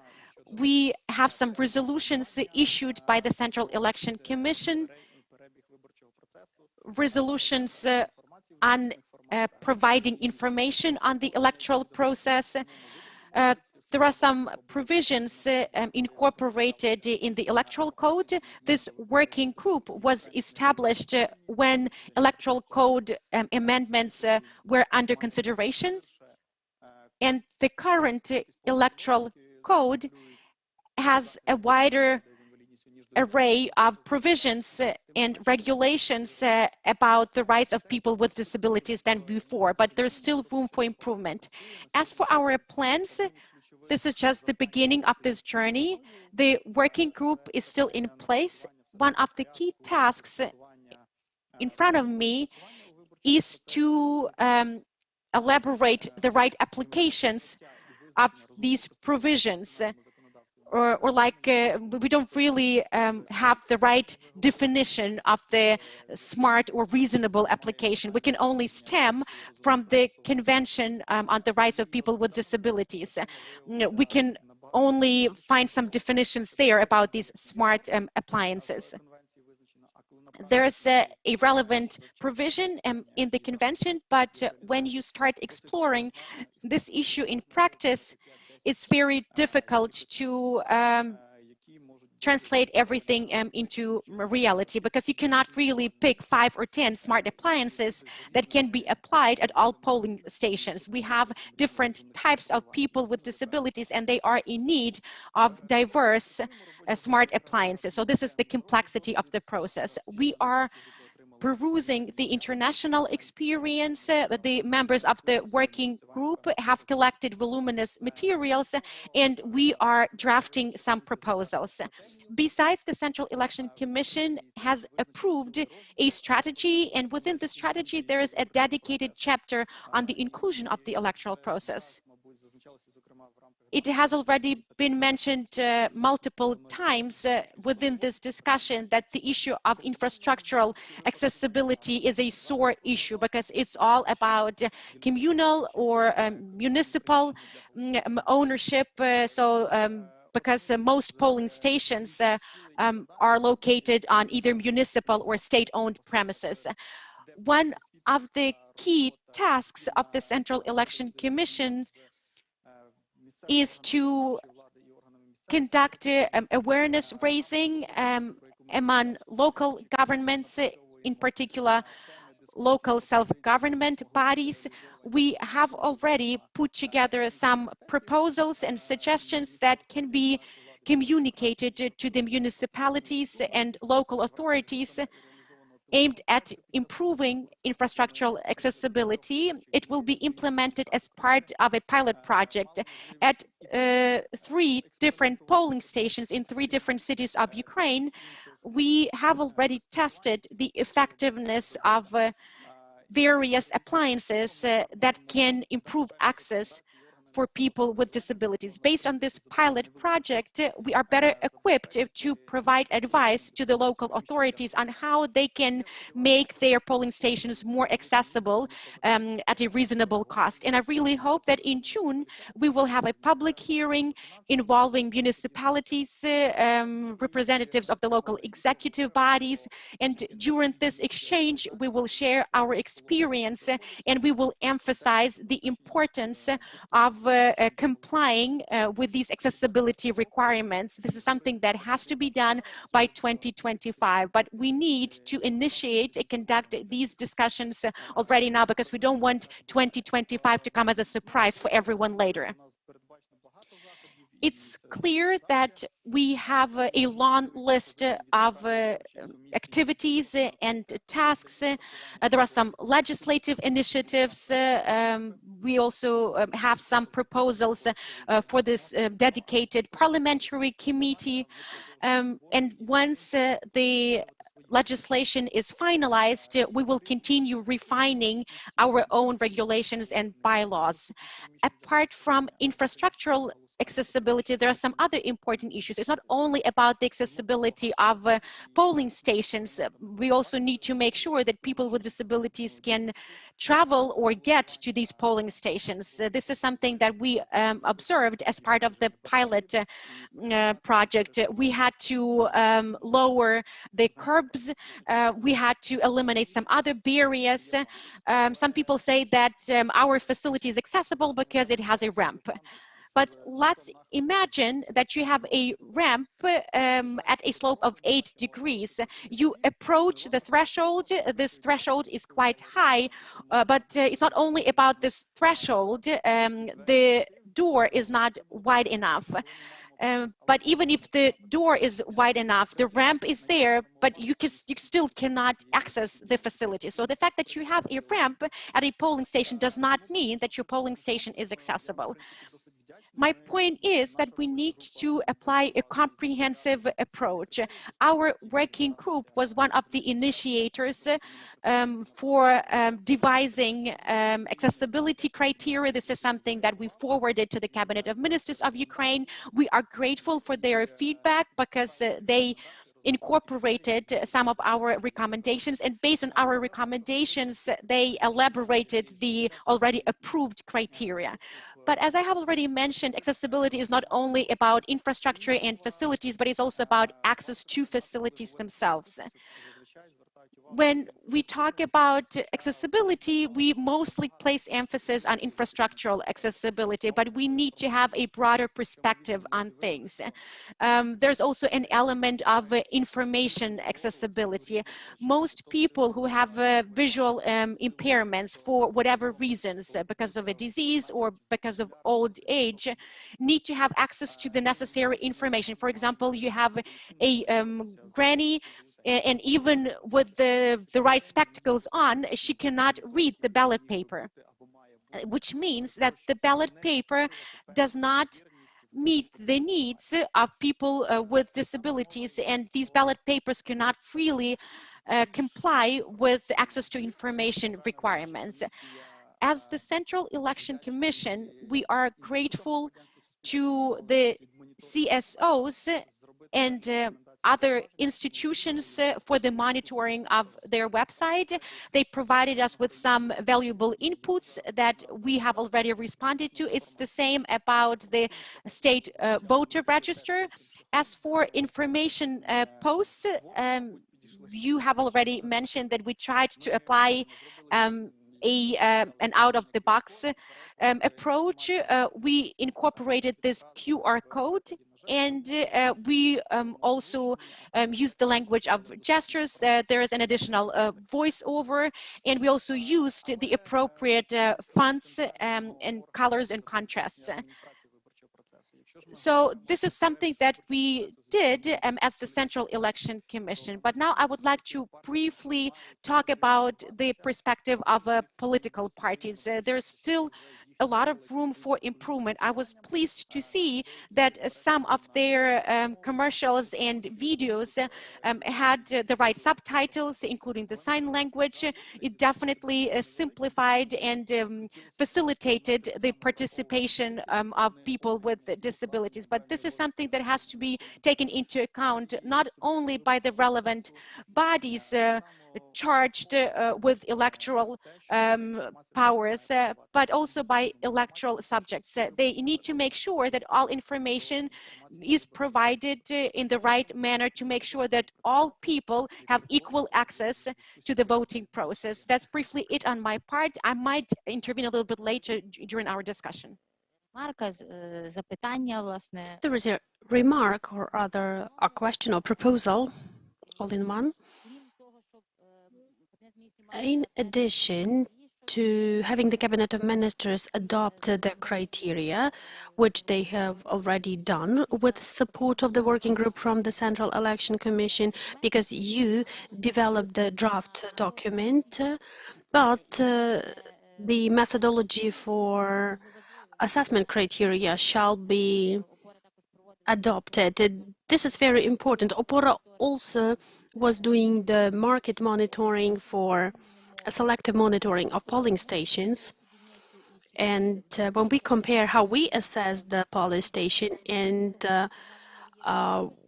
which data is included into the state voter registry, it is qualified as accessible because the specific public authority reported this way, which is local state administration. In practice, we can see that the polling station cannot be qualified as highly accessible, maybe low accessible or middle accessible, or whatever criteria we shall be using to assess the degree of accessibility, so to say.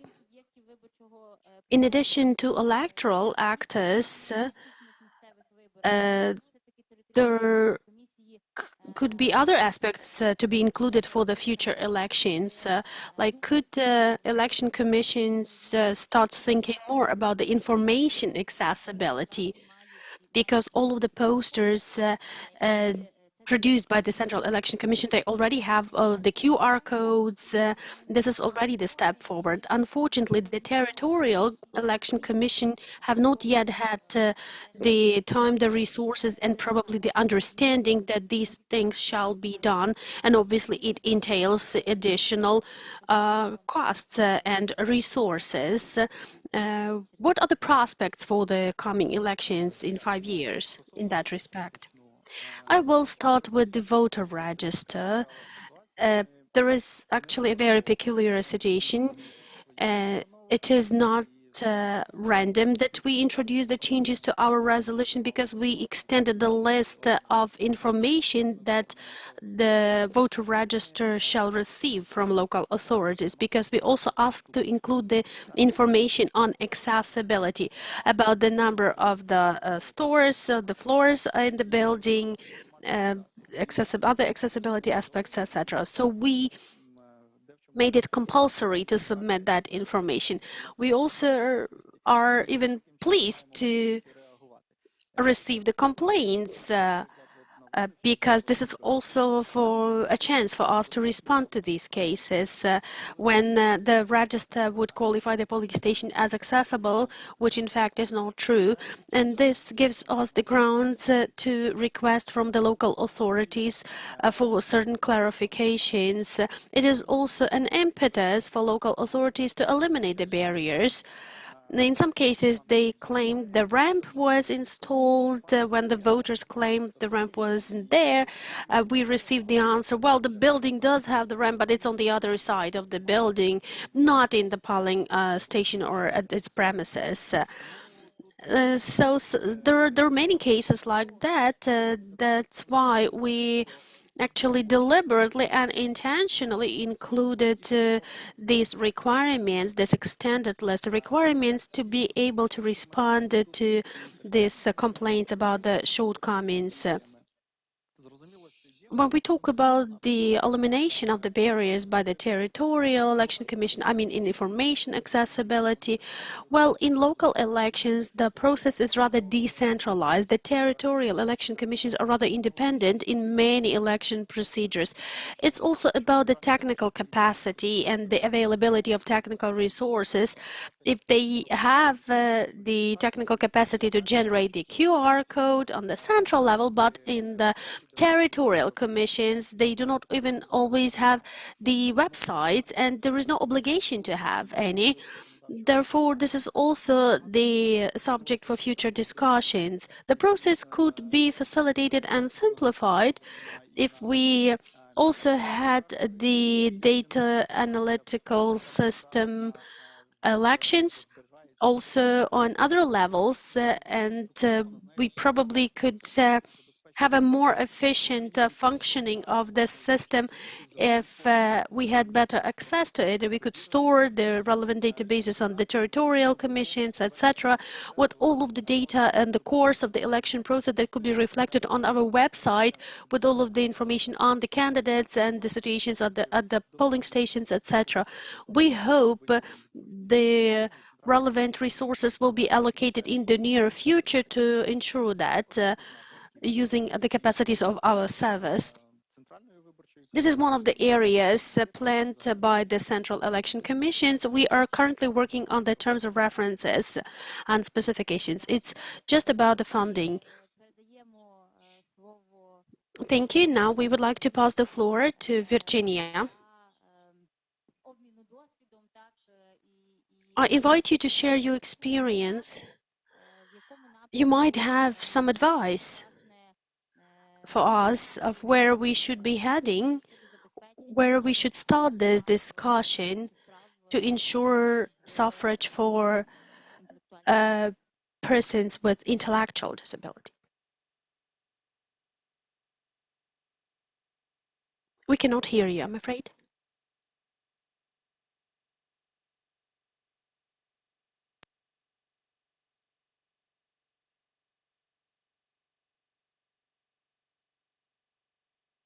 Так, не чути поки що.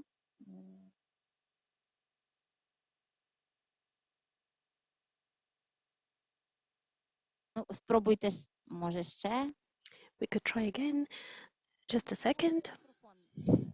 Could you unmute yourself? Could you check your maybe the mic is not on the computer or...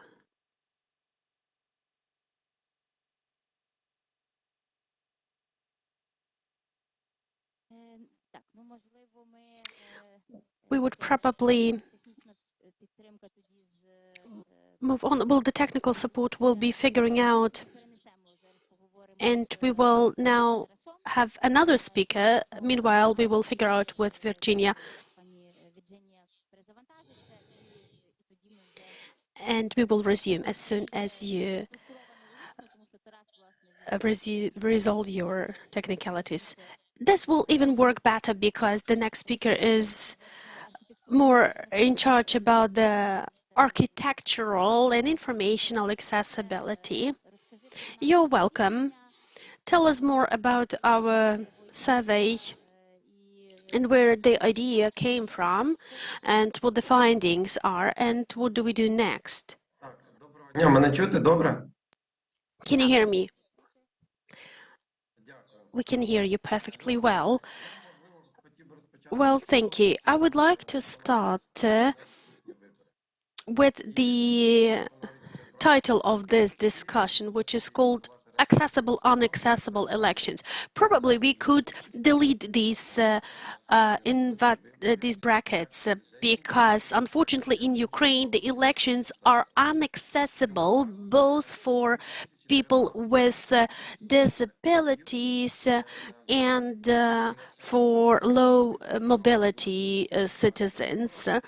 In 2019-2020, the civil network ОПОРА has undertaken certain important activities jointly with the local authorities and public authorities to adjust the premises of the election commissions and polling stations.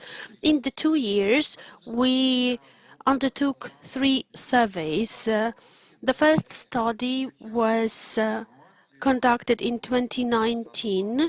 We studied the information that the local self-government from all over Ukraine provided us with, and also from the executive authorities, I mean the state regional administrations. They were providing us with the information about the accessibility of the polling stations. Back in 2019, the public authorities informed that over 10% of polling stations in Ukraine are inaccessible at all for voters with disabilities. It was quite an interesting conclusion that we heard from you, Olha, that Odessa Regional State Administration informed that they have about 90% of accessible polling stations, which does not correspond with the reality. In 2020, we undertook a deeper approach to analyze the accessibility of polling stations. We developed the tools for the monitoring and analysis of accessibility of polling stations. We decided to verify and check the information provided to us by local self-government and by executive authorities. So we went to the ground and we wanted to see in our own eyes the actual state of affairs with the accessibility of polling stations. In 2020, since July to August, we were doing our field study and we covered 500 sampled polling stations from all over Ukraine, not only the polling stations in the capital cities or in the district centers, but we sampled the settlements and localities of various types. Very different in size and different in administrative and territorial status. So we sampled the regional status cities and small communities as well. It helped us get the actual picture and understand the actual situation with the accessibility of polling stations. The findings of our studies are quite illustrative. There is as little as 3% of polling stations, with just 15 polling stations, are accessible for voters with disabilities and for low mobility groups. About 50%, slightly above 50%, of polling stations were qualified as low accessible. or under-accessible polling stations or poorly accessible polling stations. What does that mean? They still may qualify as inaccessible for voters with disabilities. Because when we talk about the poor accessibility, we may say in this respect that we are assessing the entire pathway, the entire road that it takes for a voter with disability to get to the polling station, and we counted all of the or any barriers on that way to ensure their independent or autonomous travel to the polling station. Getting back to the methodology of our study, I need to emphasize that the monitoring tool that we have is currently unprecedented and unique. We were developing this monitoring tool on the basis of the criteria of accessibility adopted by the Cabinet of Ministers of Ukraine. Therefore, it may be used as the basis for further developments and further documents. It may be adopted as a methodology on the level of the cabinet to be used on the local level. Some other important things to mention, well, also we shall repeat about the illustrative findings, because in Ukraine, in the recent elections and also during the previous elections, people with disabilities and other low mobility groups are being discriminated.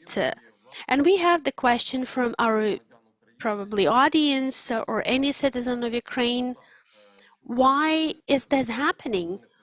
Why don't we have the laws enforced? The law doesn't work and the constitution doesn't work here in this case, because the constitution does not allow for any discrimination in Ukraine. The previous speaker also mentioned that we have the electoral code adopted. We have the legal and regulatory acts adopted, like the resolutions of the Central Election Commission, that are regulating the need to provide for accessibility to polling stations. We have the adopted accessibility criteria that apply to polling stations. Why then is this happening again, that Ukraine is not able to provide non-discrimination for people during elections? During the field study that we ran in 2020, we asked this question to local self-governments, and Ms. Olena Rogova, the electoral ombudsman in Chernihiv Oblast, who spoke before me, started already this topic. So we asked this question to local government. Are they aware of the adopted electoral code of Ukraine? Are they aware of the obligations imposed on local government to provide the accessibility to polling stations? We also analyzed the information whether the accessibility strategies or programs are available on the local levels, in the local communities, to allow for the accessibility solutions at the infrastructure projects. So the total number of respondents of our surveys is 178. The findings that we have are: there are only 16 localities where local self-government representatives informed they had the dedicated programs supporting the need to ensure accessibility to infrastructure facilities. In other settlements, in other communities, they have not yet even started developing the draft documents like that.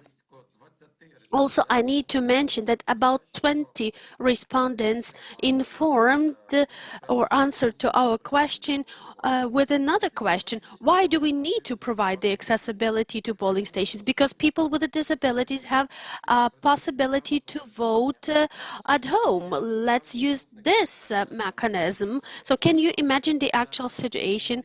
Well, the deputy heads of village councils, the representatives of the public authorities, they were answering this question this way with another question. So this also speaks to the complicated conclusion, because it is important to have the strategic vision how to ensure the accessibility for polling stations. We really need to focus on raising awareness and engaging with the local governments, because on the central level, on the level of the Central Election Commission, we are able to tackle this issue in the legislative terms. We may adopt the relevant laws, we may oblige certain individuals or persons or authorities in charge to take the measures to ensure accessibility to polling stations. However, whenever we go down to the lower levels and to the local governments, they do lack proper understanding of why they need to ensure that. Even in the situation of decentralization, they do not have the sufficient awareness or knowledge or financial resources to properly ensure the accessibility to polling stations that the local governments are obliged to do. However, I would like to talk positive as well, because we have worked for 2 years. The civil network ОПОРА was tackling this area to analyze the situation with the accessibility to voting rights, but we also have certain outcomes and positive accomplishments.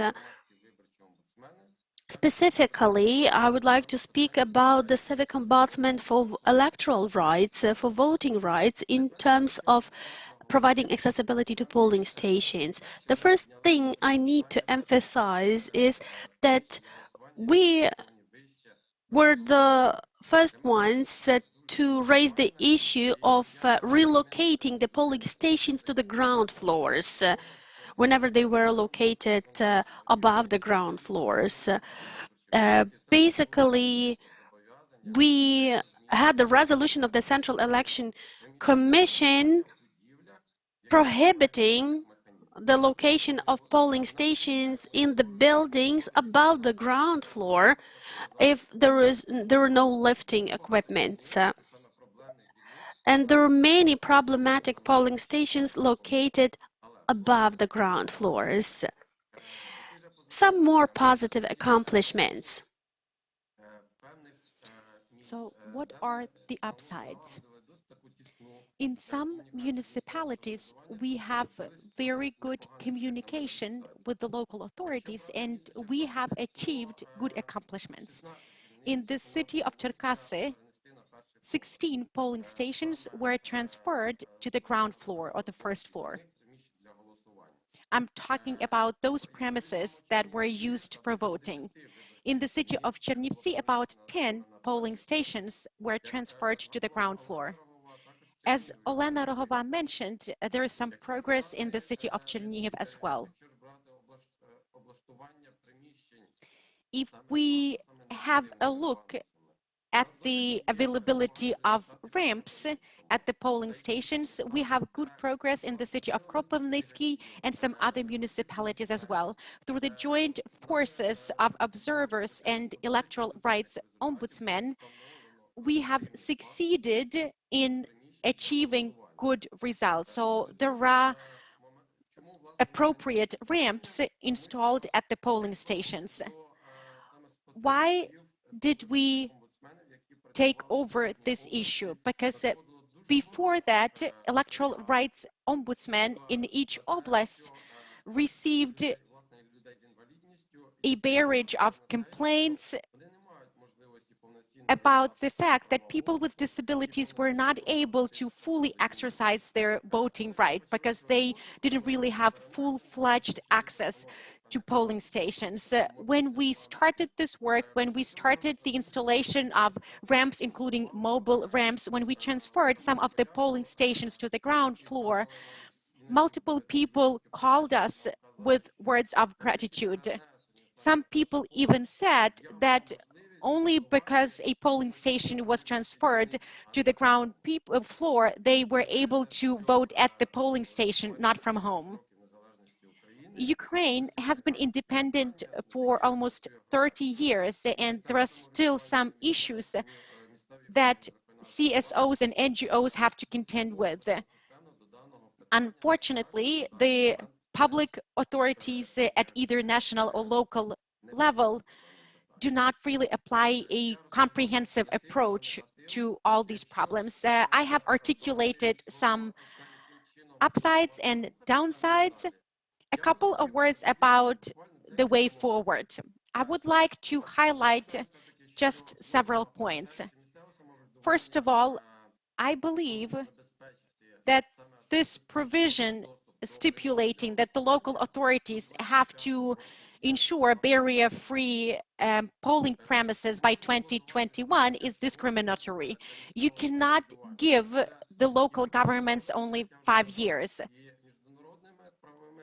The Electoral Code, the Constitution of Ukraine, and some other international documents prohibit any kind of discrimination, and this provision is discriminatory. The local governments received a lot of powers within the decentralization reform. They have more financial resources than before, and these are the resources that they can use to ensure equal access to infrastructural facilities. Therefore, I believe that this issue has yet to be discussed, and this time frame of 5 years has to either be reduced or reviewed, because we believe that the local authorities have to implement it as soon as possible. There's another important point that I mentioned earlier. There's a need for more work at local level. We need to engage the local self-government bodies more into this process. They have to be active participants in the development of any national strategies or policies. Kyiv has a skewed perception of what is happening on the ground. They don't really have an objective understanding of the problems encountered by people with disabilities in specific communities and municipalities. And those people who live in specific municipalities are the right ones to provide the central authorities with more information on what needs to be done in this regard. Taras, thank you very much. I'm really sorry for interrupting you. I don't really have any follow-up questions to you, Taras. I just want to express my sincere gratitude to you. Taras has initiated and conducted a multitude of sessions and meetings since the onset of the pandemic. He initiated multiple Zoom meetings with the representatives of specific oblasts. And Taras is the person who's been going above and beyond to draw the attention of the municipalities to this issue and to make sure that this topic is on top of the local agendas. It's up to the local governments to decide where to channel funds during a specific year. So in this context, it's essential to communicate the importance of allocating appropriate financial resources for the implementation of this legislative provision. Taras, thank you very much for your unyielding efforts along this pathway. We are ready to stand by your side. Now I want to give the floor to Olana. I think it will be a logical continuation of our discussion. Uliana, what is your vision? What is your perspective on what still has to be done? And is there progress? We have been talking about the future, about what has to be done. As we can see, there is still a lot of work ahead of us. Some of these topics were discussed yesterday as well. There is some progress in the past 10 years, or at least I would like to believe so. So what is your perspective on things? Thank you. Of course, life is not possible without changes and movement forward. The fact that we're having this discussion, the fact that there are people within the Central Election Commission who know what they're doing and why they're doing is already an achievement. I would like to add to what Taras said. We remember our voters. We want to make sure that they can exercise their voting rights. But each person with disabilities can be a candidate, for example, an MP candidate. And in this context, we face an entire wider array of problems related to registration, or maybe I want to act as an observer at a polling station. And even if there's a ramp and low threshold, it's not still a guarantee that I will be able to fully participate, because maybe they don't really have a special bathroom facility. Or maybe a person with disabilities wants to be an election commission member or an observer. We all know that all people have the right to fully exercise their civil rights. So as part of the next steps, I think that we need to have a broader perspective. By the way, as for access to information and dissemination of information, the government needs to give thought to developing some criteria for campaigning materials. So, for example, what constitutes political advertising? We have a definition in our legislation. It's just a political decision that does not really require that much time. So maybe we can just add several paragraphs there. What should QR codes look like on ballot papers to make sure that these ballot papers are accessible to a wide group of citizens? I ran for the last local elections, and as a candidate, I was subjected to blanket discrimination. Within our team, we had 2 people with disabilities, and all the other members of our team had to help and support us. We were not able to submit an application, for example. Our polling station is located in a school building, and we've been telling them for multiple years that that ramp is not in line with the standards. But I believe that we need to have an umbrella strategy for how infrastructural facilities needs to be changed and modified. And I really hope that the barrier-free strategy being developed in Ukraine will incorporate this integrated and comprehensive approach. Voting rights need to be included there inter alia. So they are an important component, but there are multiple other things that need to be factored in. People live there on a daily basis. They utilize services in a specific neighborhood on a regular basis. So how do we make sure that, for example, if a person with disabilities is elected a local councillor, how can they access a session of the local council? One of my friends was a local councillor. The session hall was located on the first floor or on the second floor, depending on how you looked at it. And the local community protested against the transfer of this session hall to the ground floor. And by doing so, they basically breached his rights as a citizen of Ukraine. My point is that there's a lot of work that has to be done, not only in the regulatory and legislative domain. We also need to do a lot of awareness raising. People with disabilities are full-fledged citizens of Ukraine, and they are fully entitled to all the rights as any other citizen of Ukraine. And our task is to make sure that they have equal access to all areas of life. Thank you. Whenever we have meetings of our working group, we keep in mind not only voters with disabilities, but also candidates with disabilities or election commission members with disabilities. And that entails required changes in an entire series of documents and internal regulations of the Central Election Commission. Maybe Serhiy has some inputs as well as a representative of the Central Election Commission, because there is a need for an information system that we don't really have during all elections.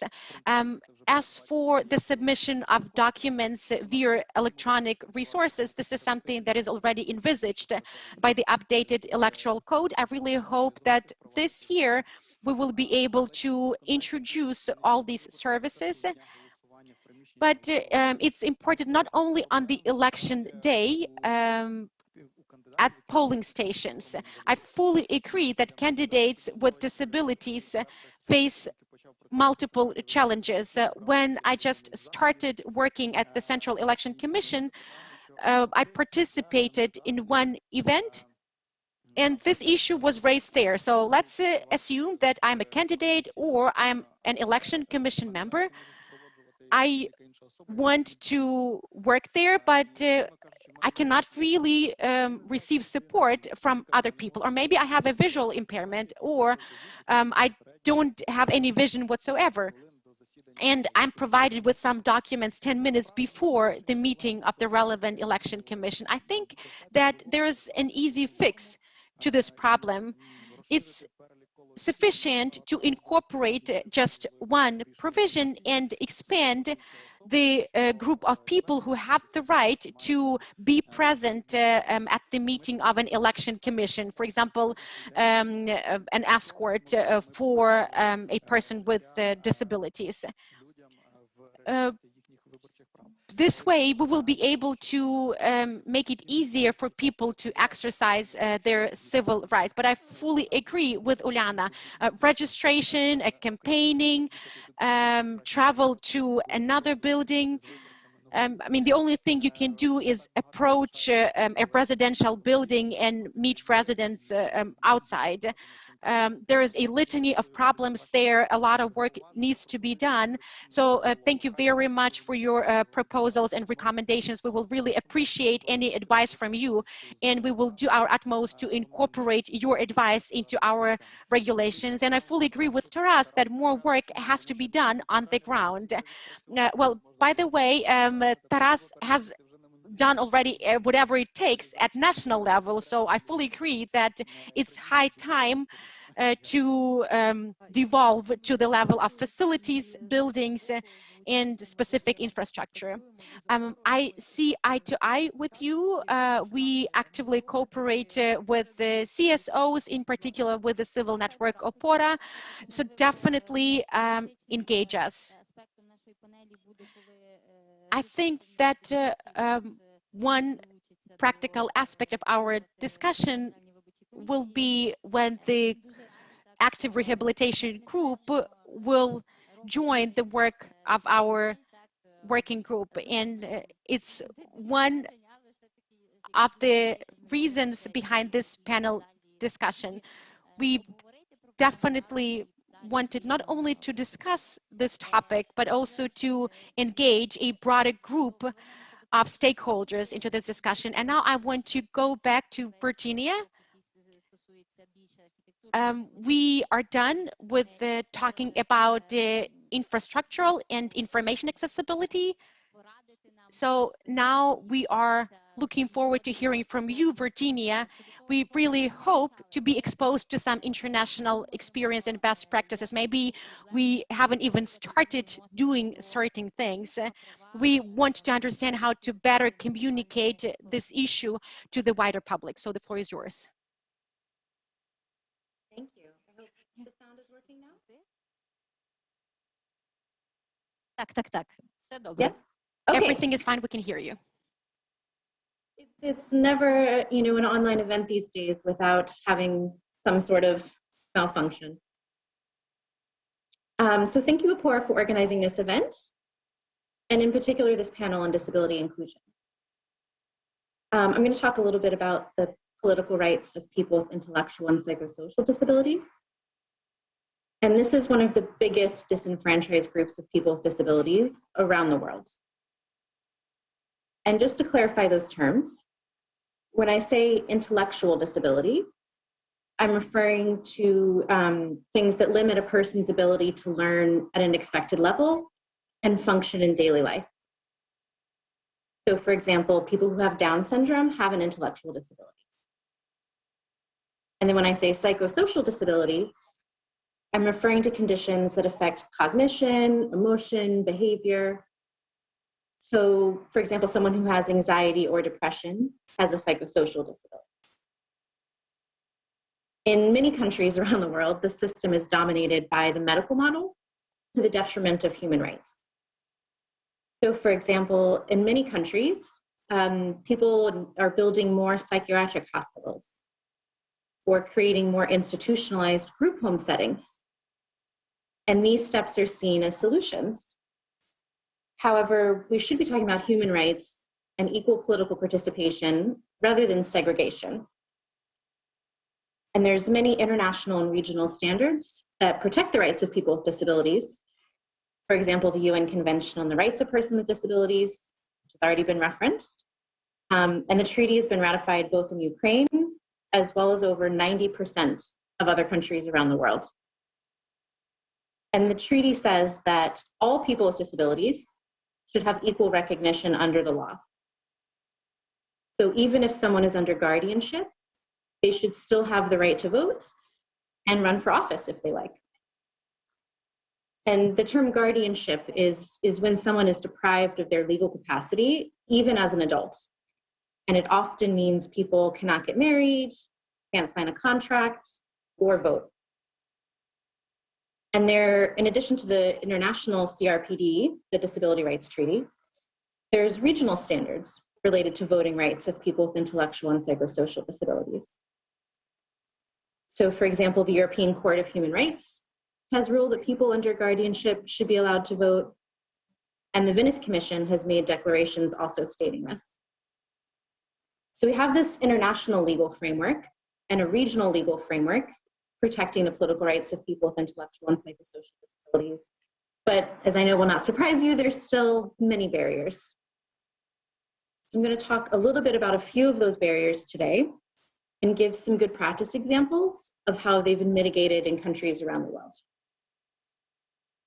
So one of the barriers actually is related to the legal framework. These international and regional standards are often not harmonized in national laws. One example of a success in this area, though, is in Croatia. So in 2013, a group of self-advocates began an advocacy campaign because people under guardianship there could not vote. Even though Croatia had ratified the UN Disability Treaty, was a member of the European Court of Human Rights, and the Venice Commission. There was this gap between the international and legal commitments and the harmonization at the national level. So a group of self-advocates worked to help draft a new election law. And in this new election law, the change said that if the person doesn't have legal capacity, a court could decide if they still have the right to vote. But this is actually still not in line with these international standards. So advocates continued their advocacy. And in the end, a new election law was passed that gave all people with disabilities, including those under guardianship, the right to vote. And then to ensure that Croatians with disabilities knew about this change in the election law and their right to vote, a nationwide TV campaign was Another barrier is related to implementation of inclusive policies to implement those laws when they're passed. So for example, in Peru, all people with disabilities are allowed to vote legally, but voting is mandatory in Peru. So if you don't vote, you're actually charged a fine by the government. And the Election Commission thought that they incorrectly assumed people with intellectual disabilities would not be voting. And so they took them all off the voters list without even asking them. Because they thought, oh, well, there's a fine that you have to pay, and we don't want people with intellectual disabilities to have to pay this fine because of course they wouldn't be voting. But then lots of people with intellectual disabilities showed up on election day and found that their name was no longer on the voters list, even though they had voted in the past. So there then became a big advocacy campaign there to change this policy. And that was successful. So the two things that these stories have in common from Croatia and from Peru is that there were really strong self-advocates who knew their rights and actively advocated for them. And then there were also government officials who were receptive. So these are sort of two key points for disability inclusion broadly, but in particular for people with intellectual and psychosocial disabilities.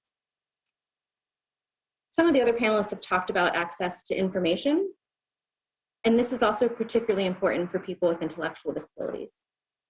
So many voter education materials or materials that political parties put out about their platforms and candidates are not developed in accessible formats. So like sign language, braille, or easy to read.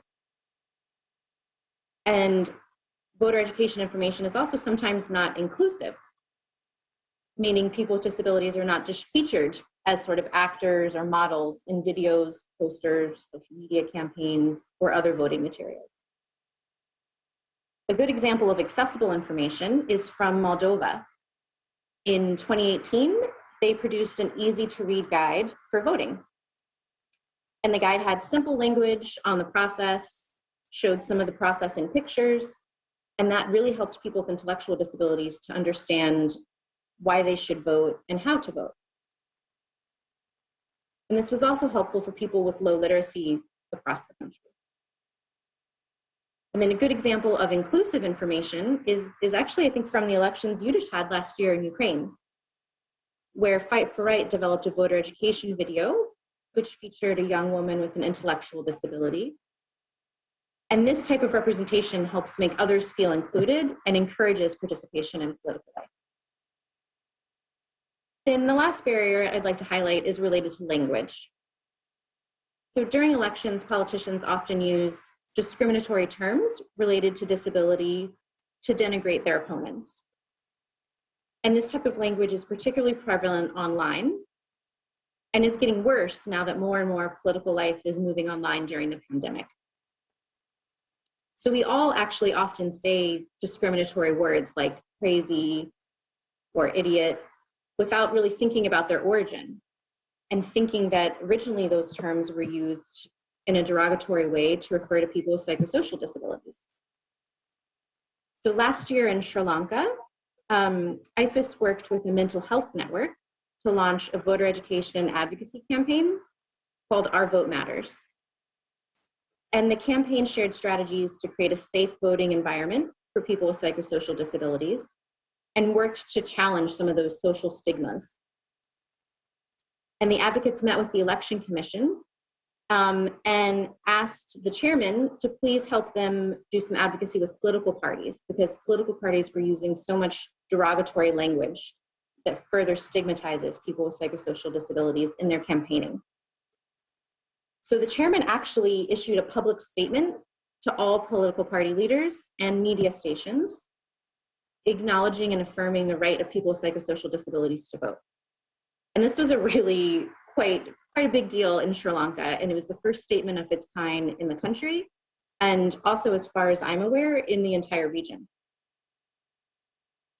So to summarize, there's a few things that we can all do that can help make political life more inclusive. One is taking a look at the legal framework and seeing where we can harmonize Ukrainian legislation with the UN Disability Treaty and the European Court of Human Rights. Another one is involving self-advocates with intellectual and psychosocial disabilities in all of our activities. So as voters, as members of political parties, observers, the full spectrum of political participation. And then a third thing that we can do to make political life more inclusive is developing more information in easy to read formats. And I think, this will help people with intellectual disabilities, but also sometimes the information is quite confusing in general for voter education. And having simple text and easy to understand language would really help everybody. And then the last thing is something I think we can all work on, and that's working to remove sort of discriminatory and ableist words from our vocabulary. So stop referring to people with psychosocial disabilities with derogatory words, or using words that are related to psychosocial disability in our general daily life. So there's really a long way to go to make political life fully inclusive of all people with disabilities. But if we all are working together and prioritize it, there's a lot of progress that can be made. And that is definitely evidenced by the progress that Ukraine has already made on working to include people with other types of disabilities. Thank you so much. And I'm really excited to talk about this topic and see the interest in intellectual and psychosocial disabilities in Ukraine.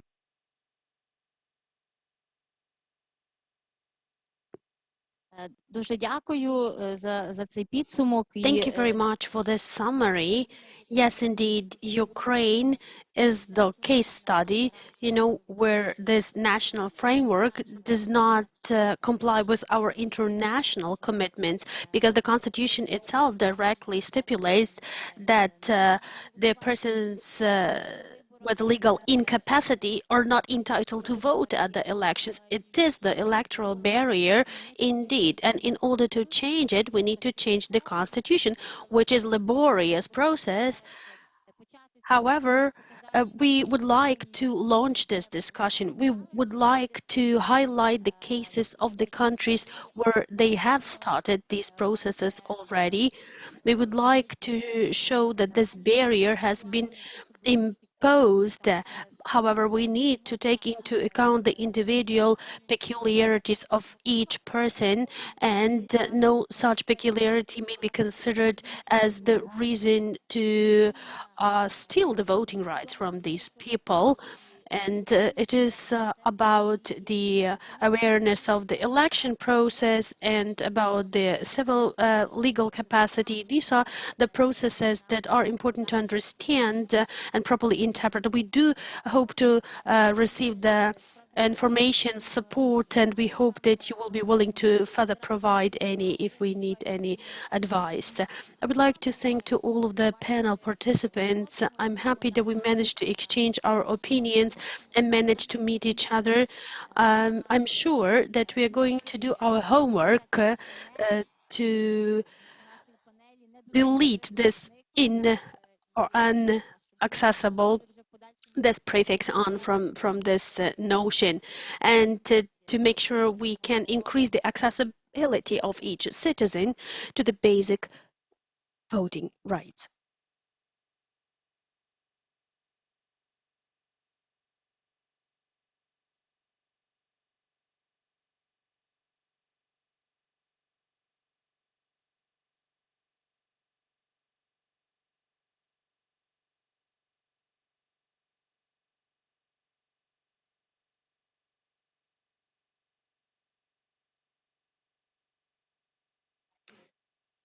Вітаю.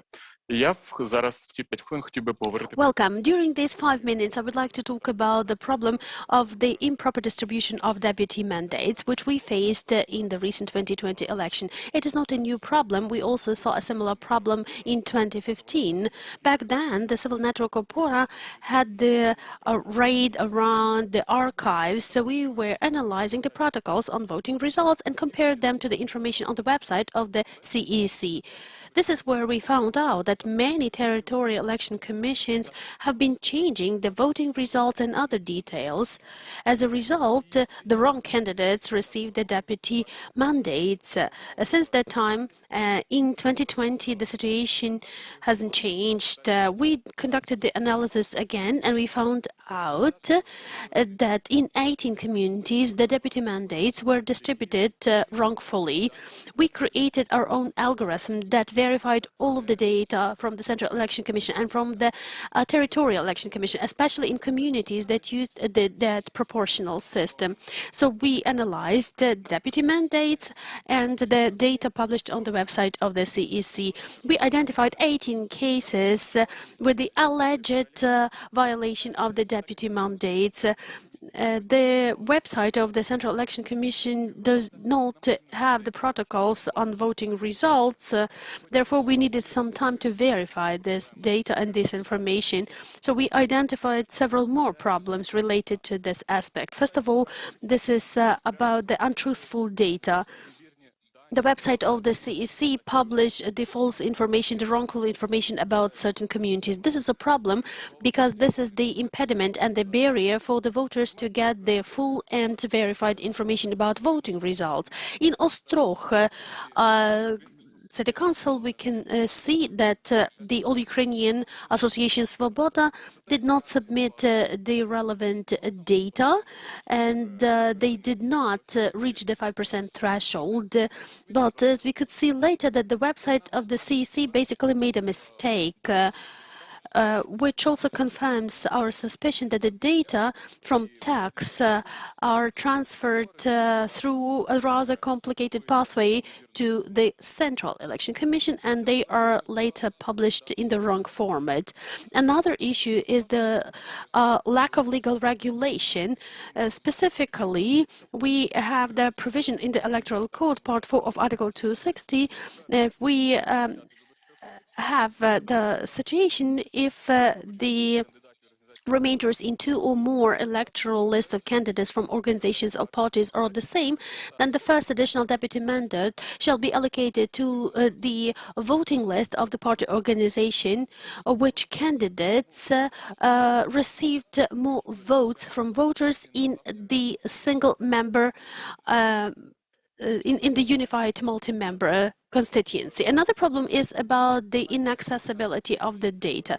After we identified 18 cases of the alleged violation in the distribution of mandates, we referred to the archive units of the councils that were supposed to store the electoral documentation for 5 years after the elections, such as the ballot papers, the financial statements of the candidates, and the protocols of the election commissions. We found out that some of these documents failed to have been transferred to the archives, or they became unavailable. This is the recent case that we had a couple of weeks ago when we requested from Chernivtsi City Council to get certain archival data. They had a fire, and some of the documents in the archival unit, they just burned down, and they are now restoring the documents and still identifying which types of documents suffered in the fire and which electoral documentation was lost. But there is a high probability that it was affected. Also, we had 3 cases when we identified and documented the wrong distribution of mandates. You can see the Pavlograd District Council, when the CEC already made the decision, when they established the fact of the wrong distribution of mandate, and they also dissolved the members of the Election Commission and addressed the committee of the Verkhovna Rada, the Parliament of Ukraine, to regulate the situation, to foresee the cases where they could terminate the mandate of deputies in such cases when they receive the mandate in the wrong way. We can see that the Civic Solidarity received 1 extra mandate, which was basically stolen from the Proposition Party. Next case is about Buchar District Council, and here we can see that the Batkivshchina opposition platform Anudar received 3 extra mandates, and the 3 lost mandates were taken away from the New Faces, Svoboda, and Chest parties.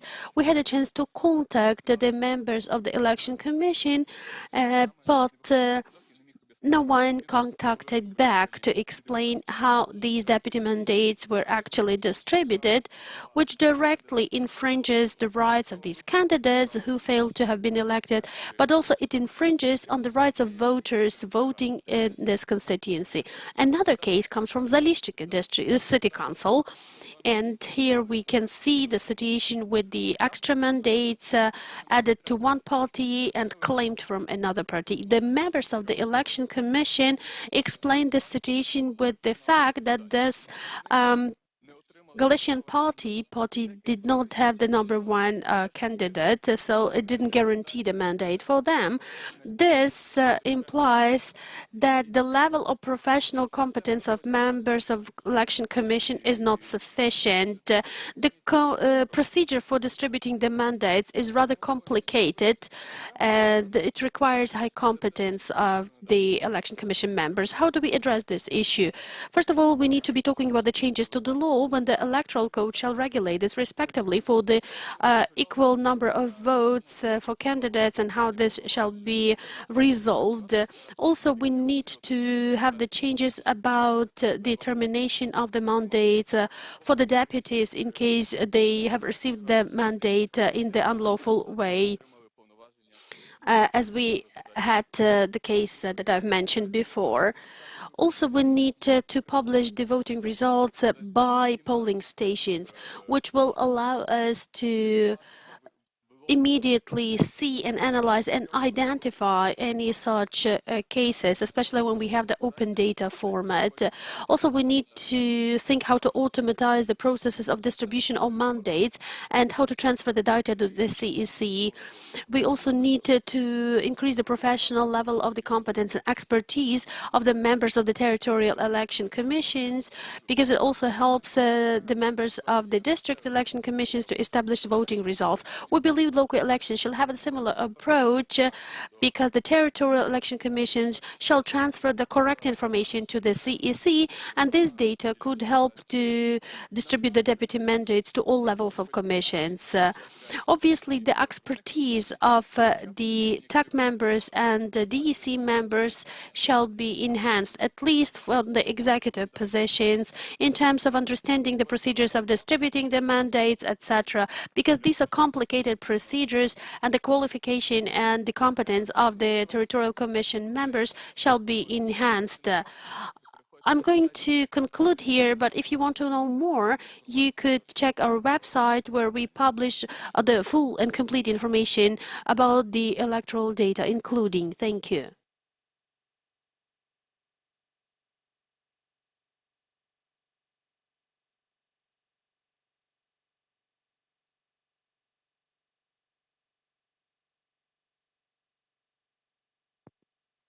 Отже, переходимо до And now we shall move to the concluding panel.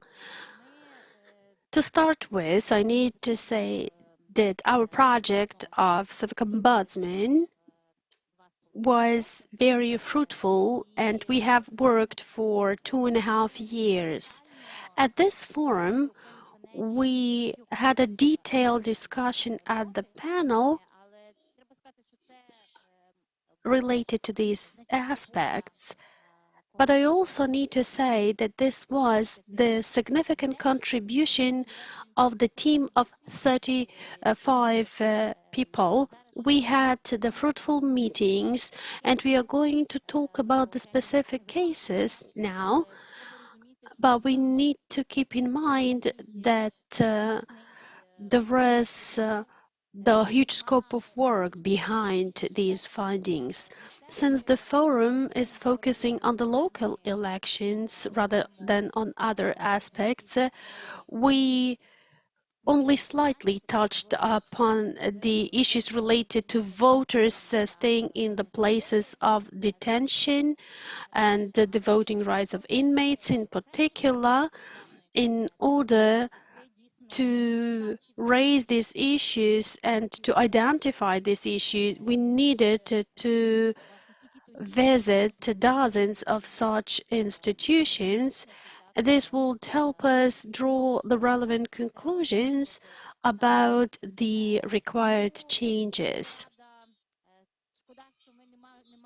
Unfortunately, we have no chance to talk to each and every ombudsman for voting rights, but we have Olha Mazaeva with us today and Valentina Volik. And I would like to pass the floor to Olha to start with. Good afternoon. We have been talking a lot about voting rights and voting principles, but a citizen may only vote upon being included into the voter lists attached to the specific polling station.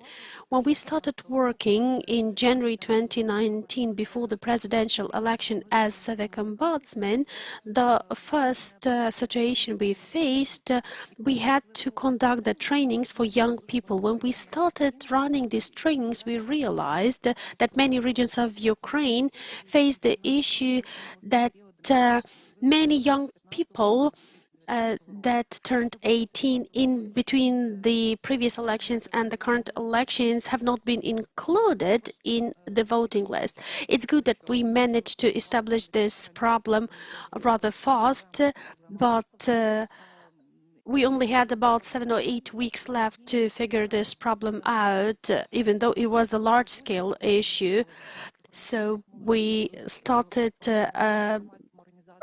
engaging the NGOs, the youth NGOs. We started talking and communicating in the mass media, in social media, trying to raise this issue, trying to explain how to avoid it. Because when we talk about the entry in the register, you can only see the solution to the problem if you identify the large scale of the problem. This is what we managed to do when we brought the people together. The second issue that is worth discussing, this is something that we faced during the presidential election. It was connected to the changes that need to be introduced to the voter lists. It turned out that many young women, mostly women, who had to change their names, they couldn't find themselves according to their either family name or the new name, and it was difficult to figure this out according to the then law. There was another issue related to the voters who passed away. Obviously, the situation was not very pleasing to the family members when they are accused of falsifications on the basis of their deceased relatives. However, we actually shall talk about the enhancement of communication among the relevant authorities in charge of these voter lists. As to the situation that we had before the second round of elections, it has been largely improved because we had fewer requests related to this problem. Before the parliamentary elections, we had even less of such cases, and before the local elections, these were just some unique individual cases. As to the voter registers, we could also use the court decisions to analyze the situation. Over the recent 3 election campaigns, we had about 11,000 complaints and claims that came to the court related to that situation, while in the recent election case we only had about 500 of them, which implies that the situation with the voter register and its quality has largely improved. I would also like to highlight other issues that we managed to identify. During the 2019 parliamentary election, we had a situation when there were different approaches to allocating ballot papers to special polling stations. For example, in the pre-trial detention centers, in the healthcare facilities, one special polling station could only receive 1 ballot paper, the other would have 2 ballot papers, etc. We requested for clarification from the CEC, and 1 day before the election day, we received this clarification. Then our ombudsmen were delivering this clarification of the CEC to the special polling stations to ensure more voters for the election. We also had a similar situation during the recent elections, but we only faced it in the pretrial detention centers when persons staying with the pretrial detention centers were not able to vote because polling stations, special polling stations, were only available in the healthcare facilities at such penitentiary institutions. Unfortunately, we didn't succeed to ensure this access. Generally, we can see that the situation has been improving from elections to elections and from electoral round to electoral round, especially as far as the change of electoral address was concerned, and also especially related to citizens who were coming from other countries and didn't have time to change their voting address. We had the cases that when the complaints were not satisfied in the first round of the presidential election. During the second round, we had requests from many more voters, and these lawsuits were decided in favor. For example, in Lviv region, there was a 100% of considering these cases in Lviv courts. As to the court practices, of course, this is the area which is modernizing more slowly and not so easy. We had the practice of receiving the claims about the specification of voting lists related to the change of the voting address. The same court could issue different decisions on the identical cases. And we shall eliminate this problem, and I believe the higher courts would analyze the court practices which would result into the stable and uniform court practices related to such situations. Also, I would like to mention another important aspect related to electoral code that shall be eliminated. This is something that we faced during the local elections when the members of the election commissions were not able to vote themselves because they were not able to change the voting address because they didn't have the grounds to do so. And you can only do this 5 days within 5 days after the start of the specific election. But on the other hand, there is no procedure to change the place of voting at the local election. So many commission members were not able to vote at the regular polling stations. However, the procedure is available at the special polling stations. So this is the gap that shall be bridged. We already have the working groups working on these aspects. I hope by next time we will include these changes into the electoral code. Thank you for these remarks. Our proposals that we submitted to the relevant committee, I believe, will be taken into account, and therefore I pass the floor to Valentina Volik, who will tell us more about the voting practices at the polling stations in penitentiary institutions and also at polling stations for the military servicemen, and whether they were included into the voting list, how they shall be included, where do they vote, etc. It is regulated in different ways. Which issues did you face and how did you tackle them? Good afternoon, everyone. According to the focus areas of activity of electoral rights ombudsman, we also monitored the compliance with voting rights at penitentiary institutions. We might think that these are correctional facilities or a pretrial detention center, but basically these institutions of no freedom include psychiatric hospitals or military hospitals, care homes, or, for example, some boarding institutions and care homes where people live. these people also have legal capacity and have the right to vote. We got interested in this issue, and there were some problems during the presidential elections, in particular related to voter lists. We conducted a study in the Sumy Correctional Facility, and there were over 100 people before the elections who were included into the voter list, but they have already served their term and were released. So the administration had to resolve this issue within a short time frame because those people who were there didn't have the right to vote. They succeeded in partially resolving this issue. Some disputes were considered by courts.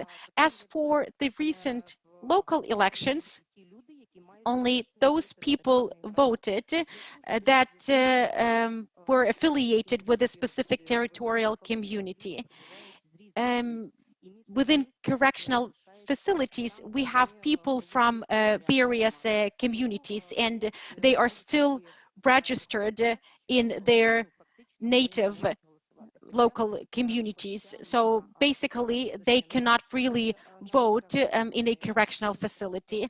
But during the presidential and parliamentary elections, we had some special polling stations where such people were able to vote.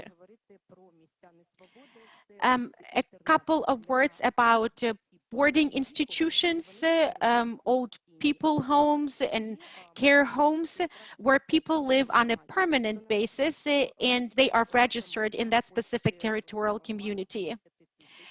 If it's a community with a population of up to 10,000, and let's assume we have about 200 people in this care home,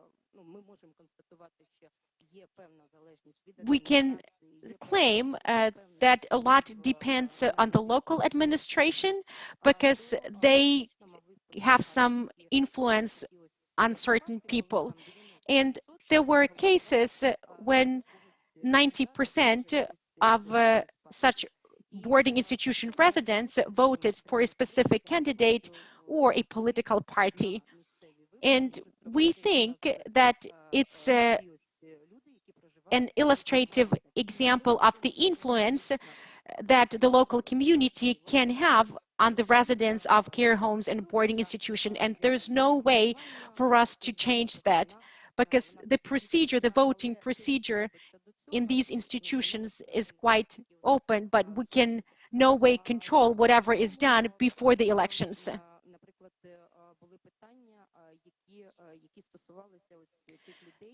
There were also some problems pertaining to people from places of detention that were sent to hospitals. In some cases, they spent almost a month in hospitals, so they were excluded from the voter lists in the places of detention, but not included into the voter lists in hospitals. And this way, they were disenfranchised. I would like to dwell upon the rights of those people who have been defending our country since 2014. They are based in Donetsk and Luhansk Oblast. This issue arose before the presidential elections, when we found out that there were some problems pertaining to the rotation of military service members. For example, 100 or 200 people were transferred from one place of deployment to a different base in Donetsk or Luhansk Oblast, and because of a tight time frame, the election commissions didn't have enough time to include them into different voter lists. Or there were some other situations.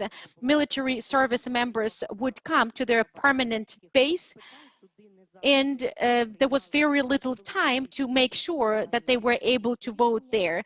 The local courts were inundated with lawsuits and cases, and as a result, some of these people were stripped of their voting rights. What are some of the issues that we explored, and what are some of the recommendations that we put together and forwarded to the Central Election Commission? Some of them still need to be finalized. There are multiple aspects related to special polling stations. They are envisaged during the presidential elections, but not for the parliamentary elections. This provision has to be further regulated, and this is something that we have to do before the next elections. Another aspect pertains to the temporary change of the voting address. This option was available during the presidential elections, while during the parliamentary elections, the mechanism was included in the legislation, but this option was not available during the local elections. The only thing you could do, just change your permanent address. Therefore, some of the contracted service members who do their service in one location, but they are registered in a different location, were not able to vote, once again, because of tight deadlines. In some cases, the change of the voting address took place. There were some cases like that in Sumy Oblast. But for over 100 people had to move from Sumy Oblast to Lviv Oblast for some military drills at the military ground. So once again, a lot of issues pertaining to a vacation or a business trip or any other leave are not regulated. If it's not a vacation or a leave, then there are some specific procedures for military service members. And if you have only 4 hours, it's not enough time to vote. There were some problematic issues with documents. This aspect is not regulated for military service members. Some of them in Donetsk and Luhansk Oblast didn't have their passports on them. They only had their military service member IDs, but it was not the lawful ground for voting. The possibility to vote for party lists and specific candidates in majoritarian constituencies. They had to vote based on the available ballot papers, and during the parliamentary elections, military service members were able to vote only for the party lists. They were excluded from the majority electoral system.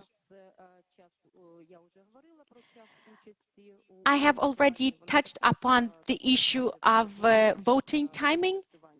This issue has to be further regulated and refined.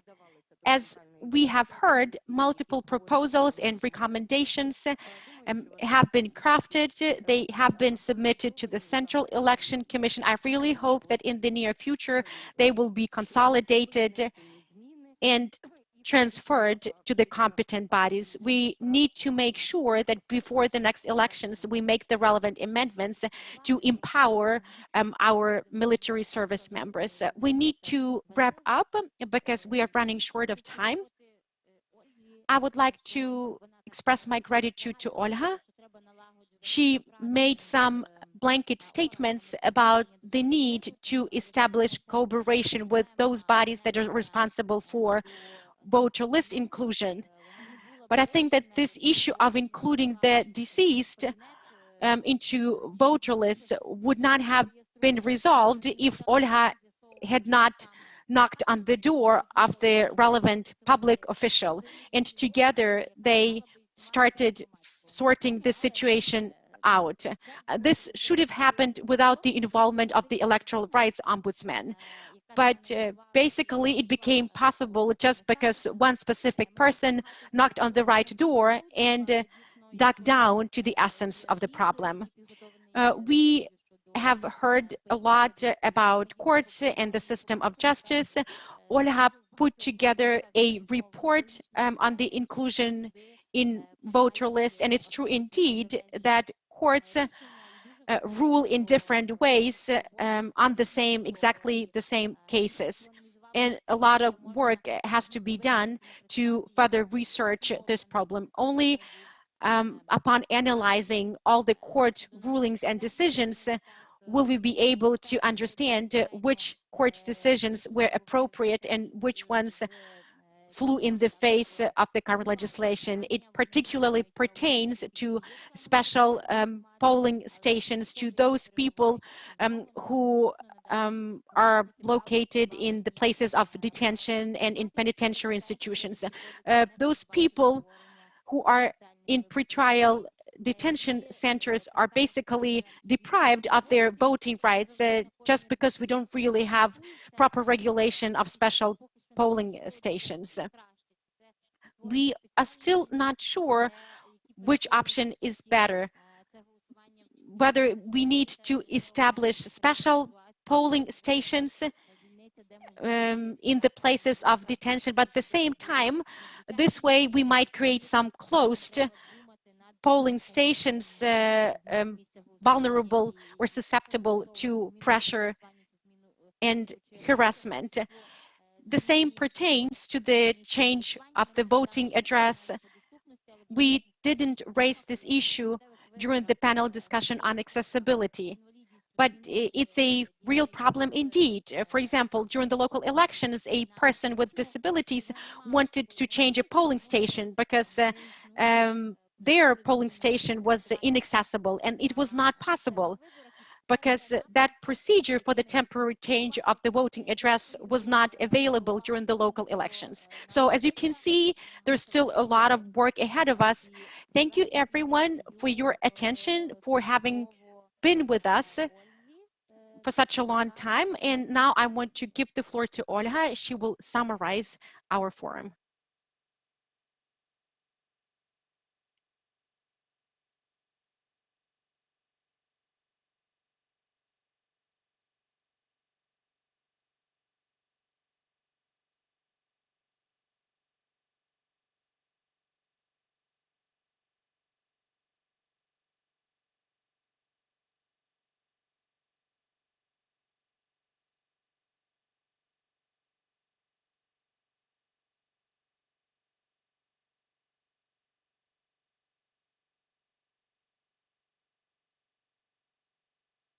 Щиро дякую нашим експертам, глядачам, учасникам цієї. Big thank you to our experts and viewers of our two-day discussion. I would like to assure everyone that the mentioned recommendations and proposals will be considered by the dedicated parliamentary working group charged with the improvement of the electoral code. I would like to remind everyone that by July this year, we expect to have the first reading of these legislative amendments, and we really hope that all the practices applied during the 2020 local elections, the good practices, will be a solid basis for further decisions, because we need to make sure that the next local elections, in particular in the fall 2021, will take place with proper legislative regulation. I want to express my gratitude to our network of electoral rights ombudsmen. Unlike observers, not only did they monitor the electoral process, not only did they document offenses and violations, but they also worked with different voter groups on a daily basis to make sure that their voting rights were protected. See you soon, and we will continue our dialogue tomorrow on the 25th of March as part of our parliamentary working group.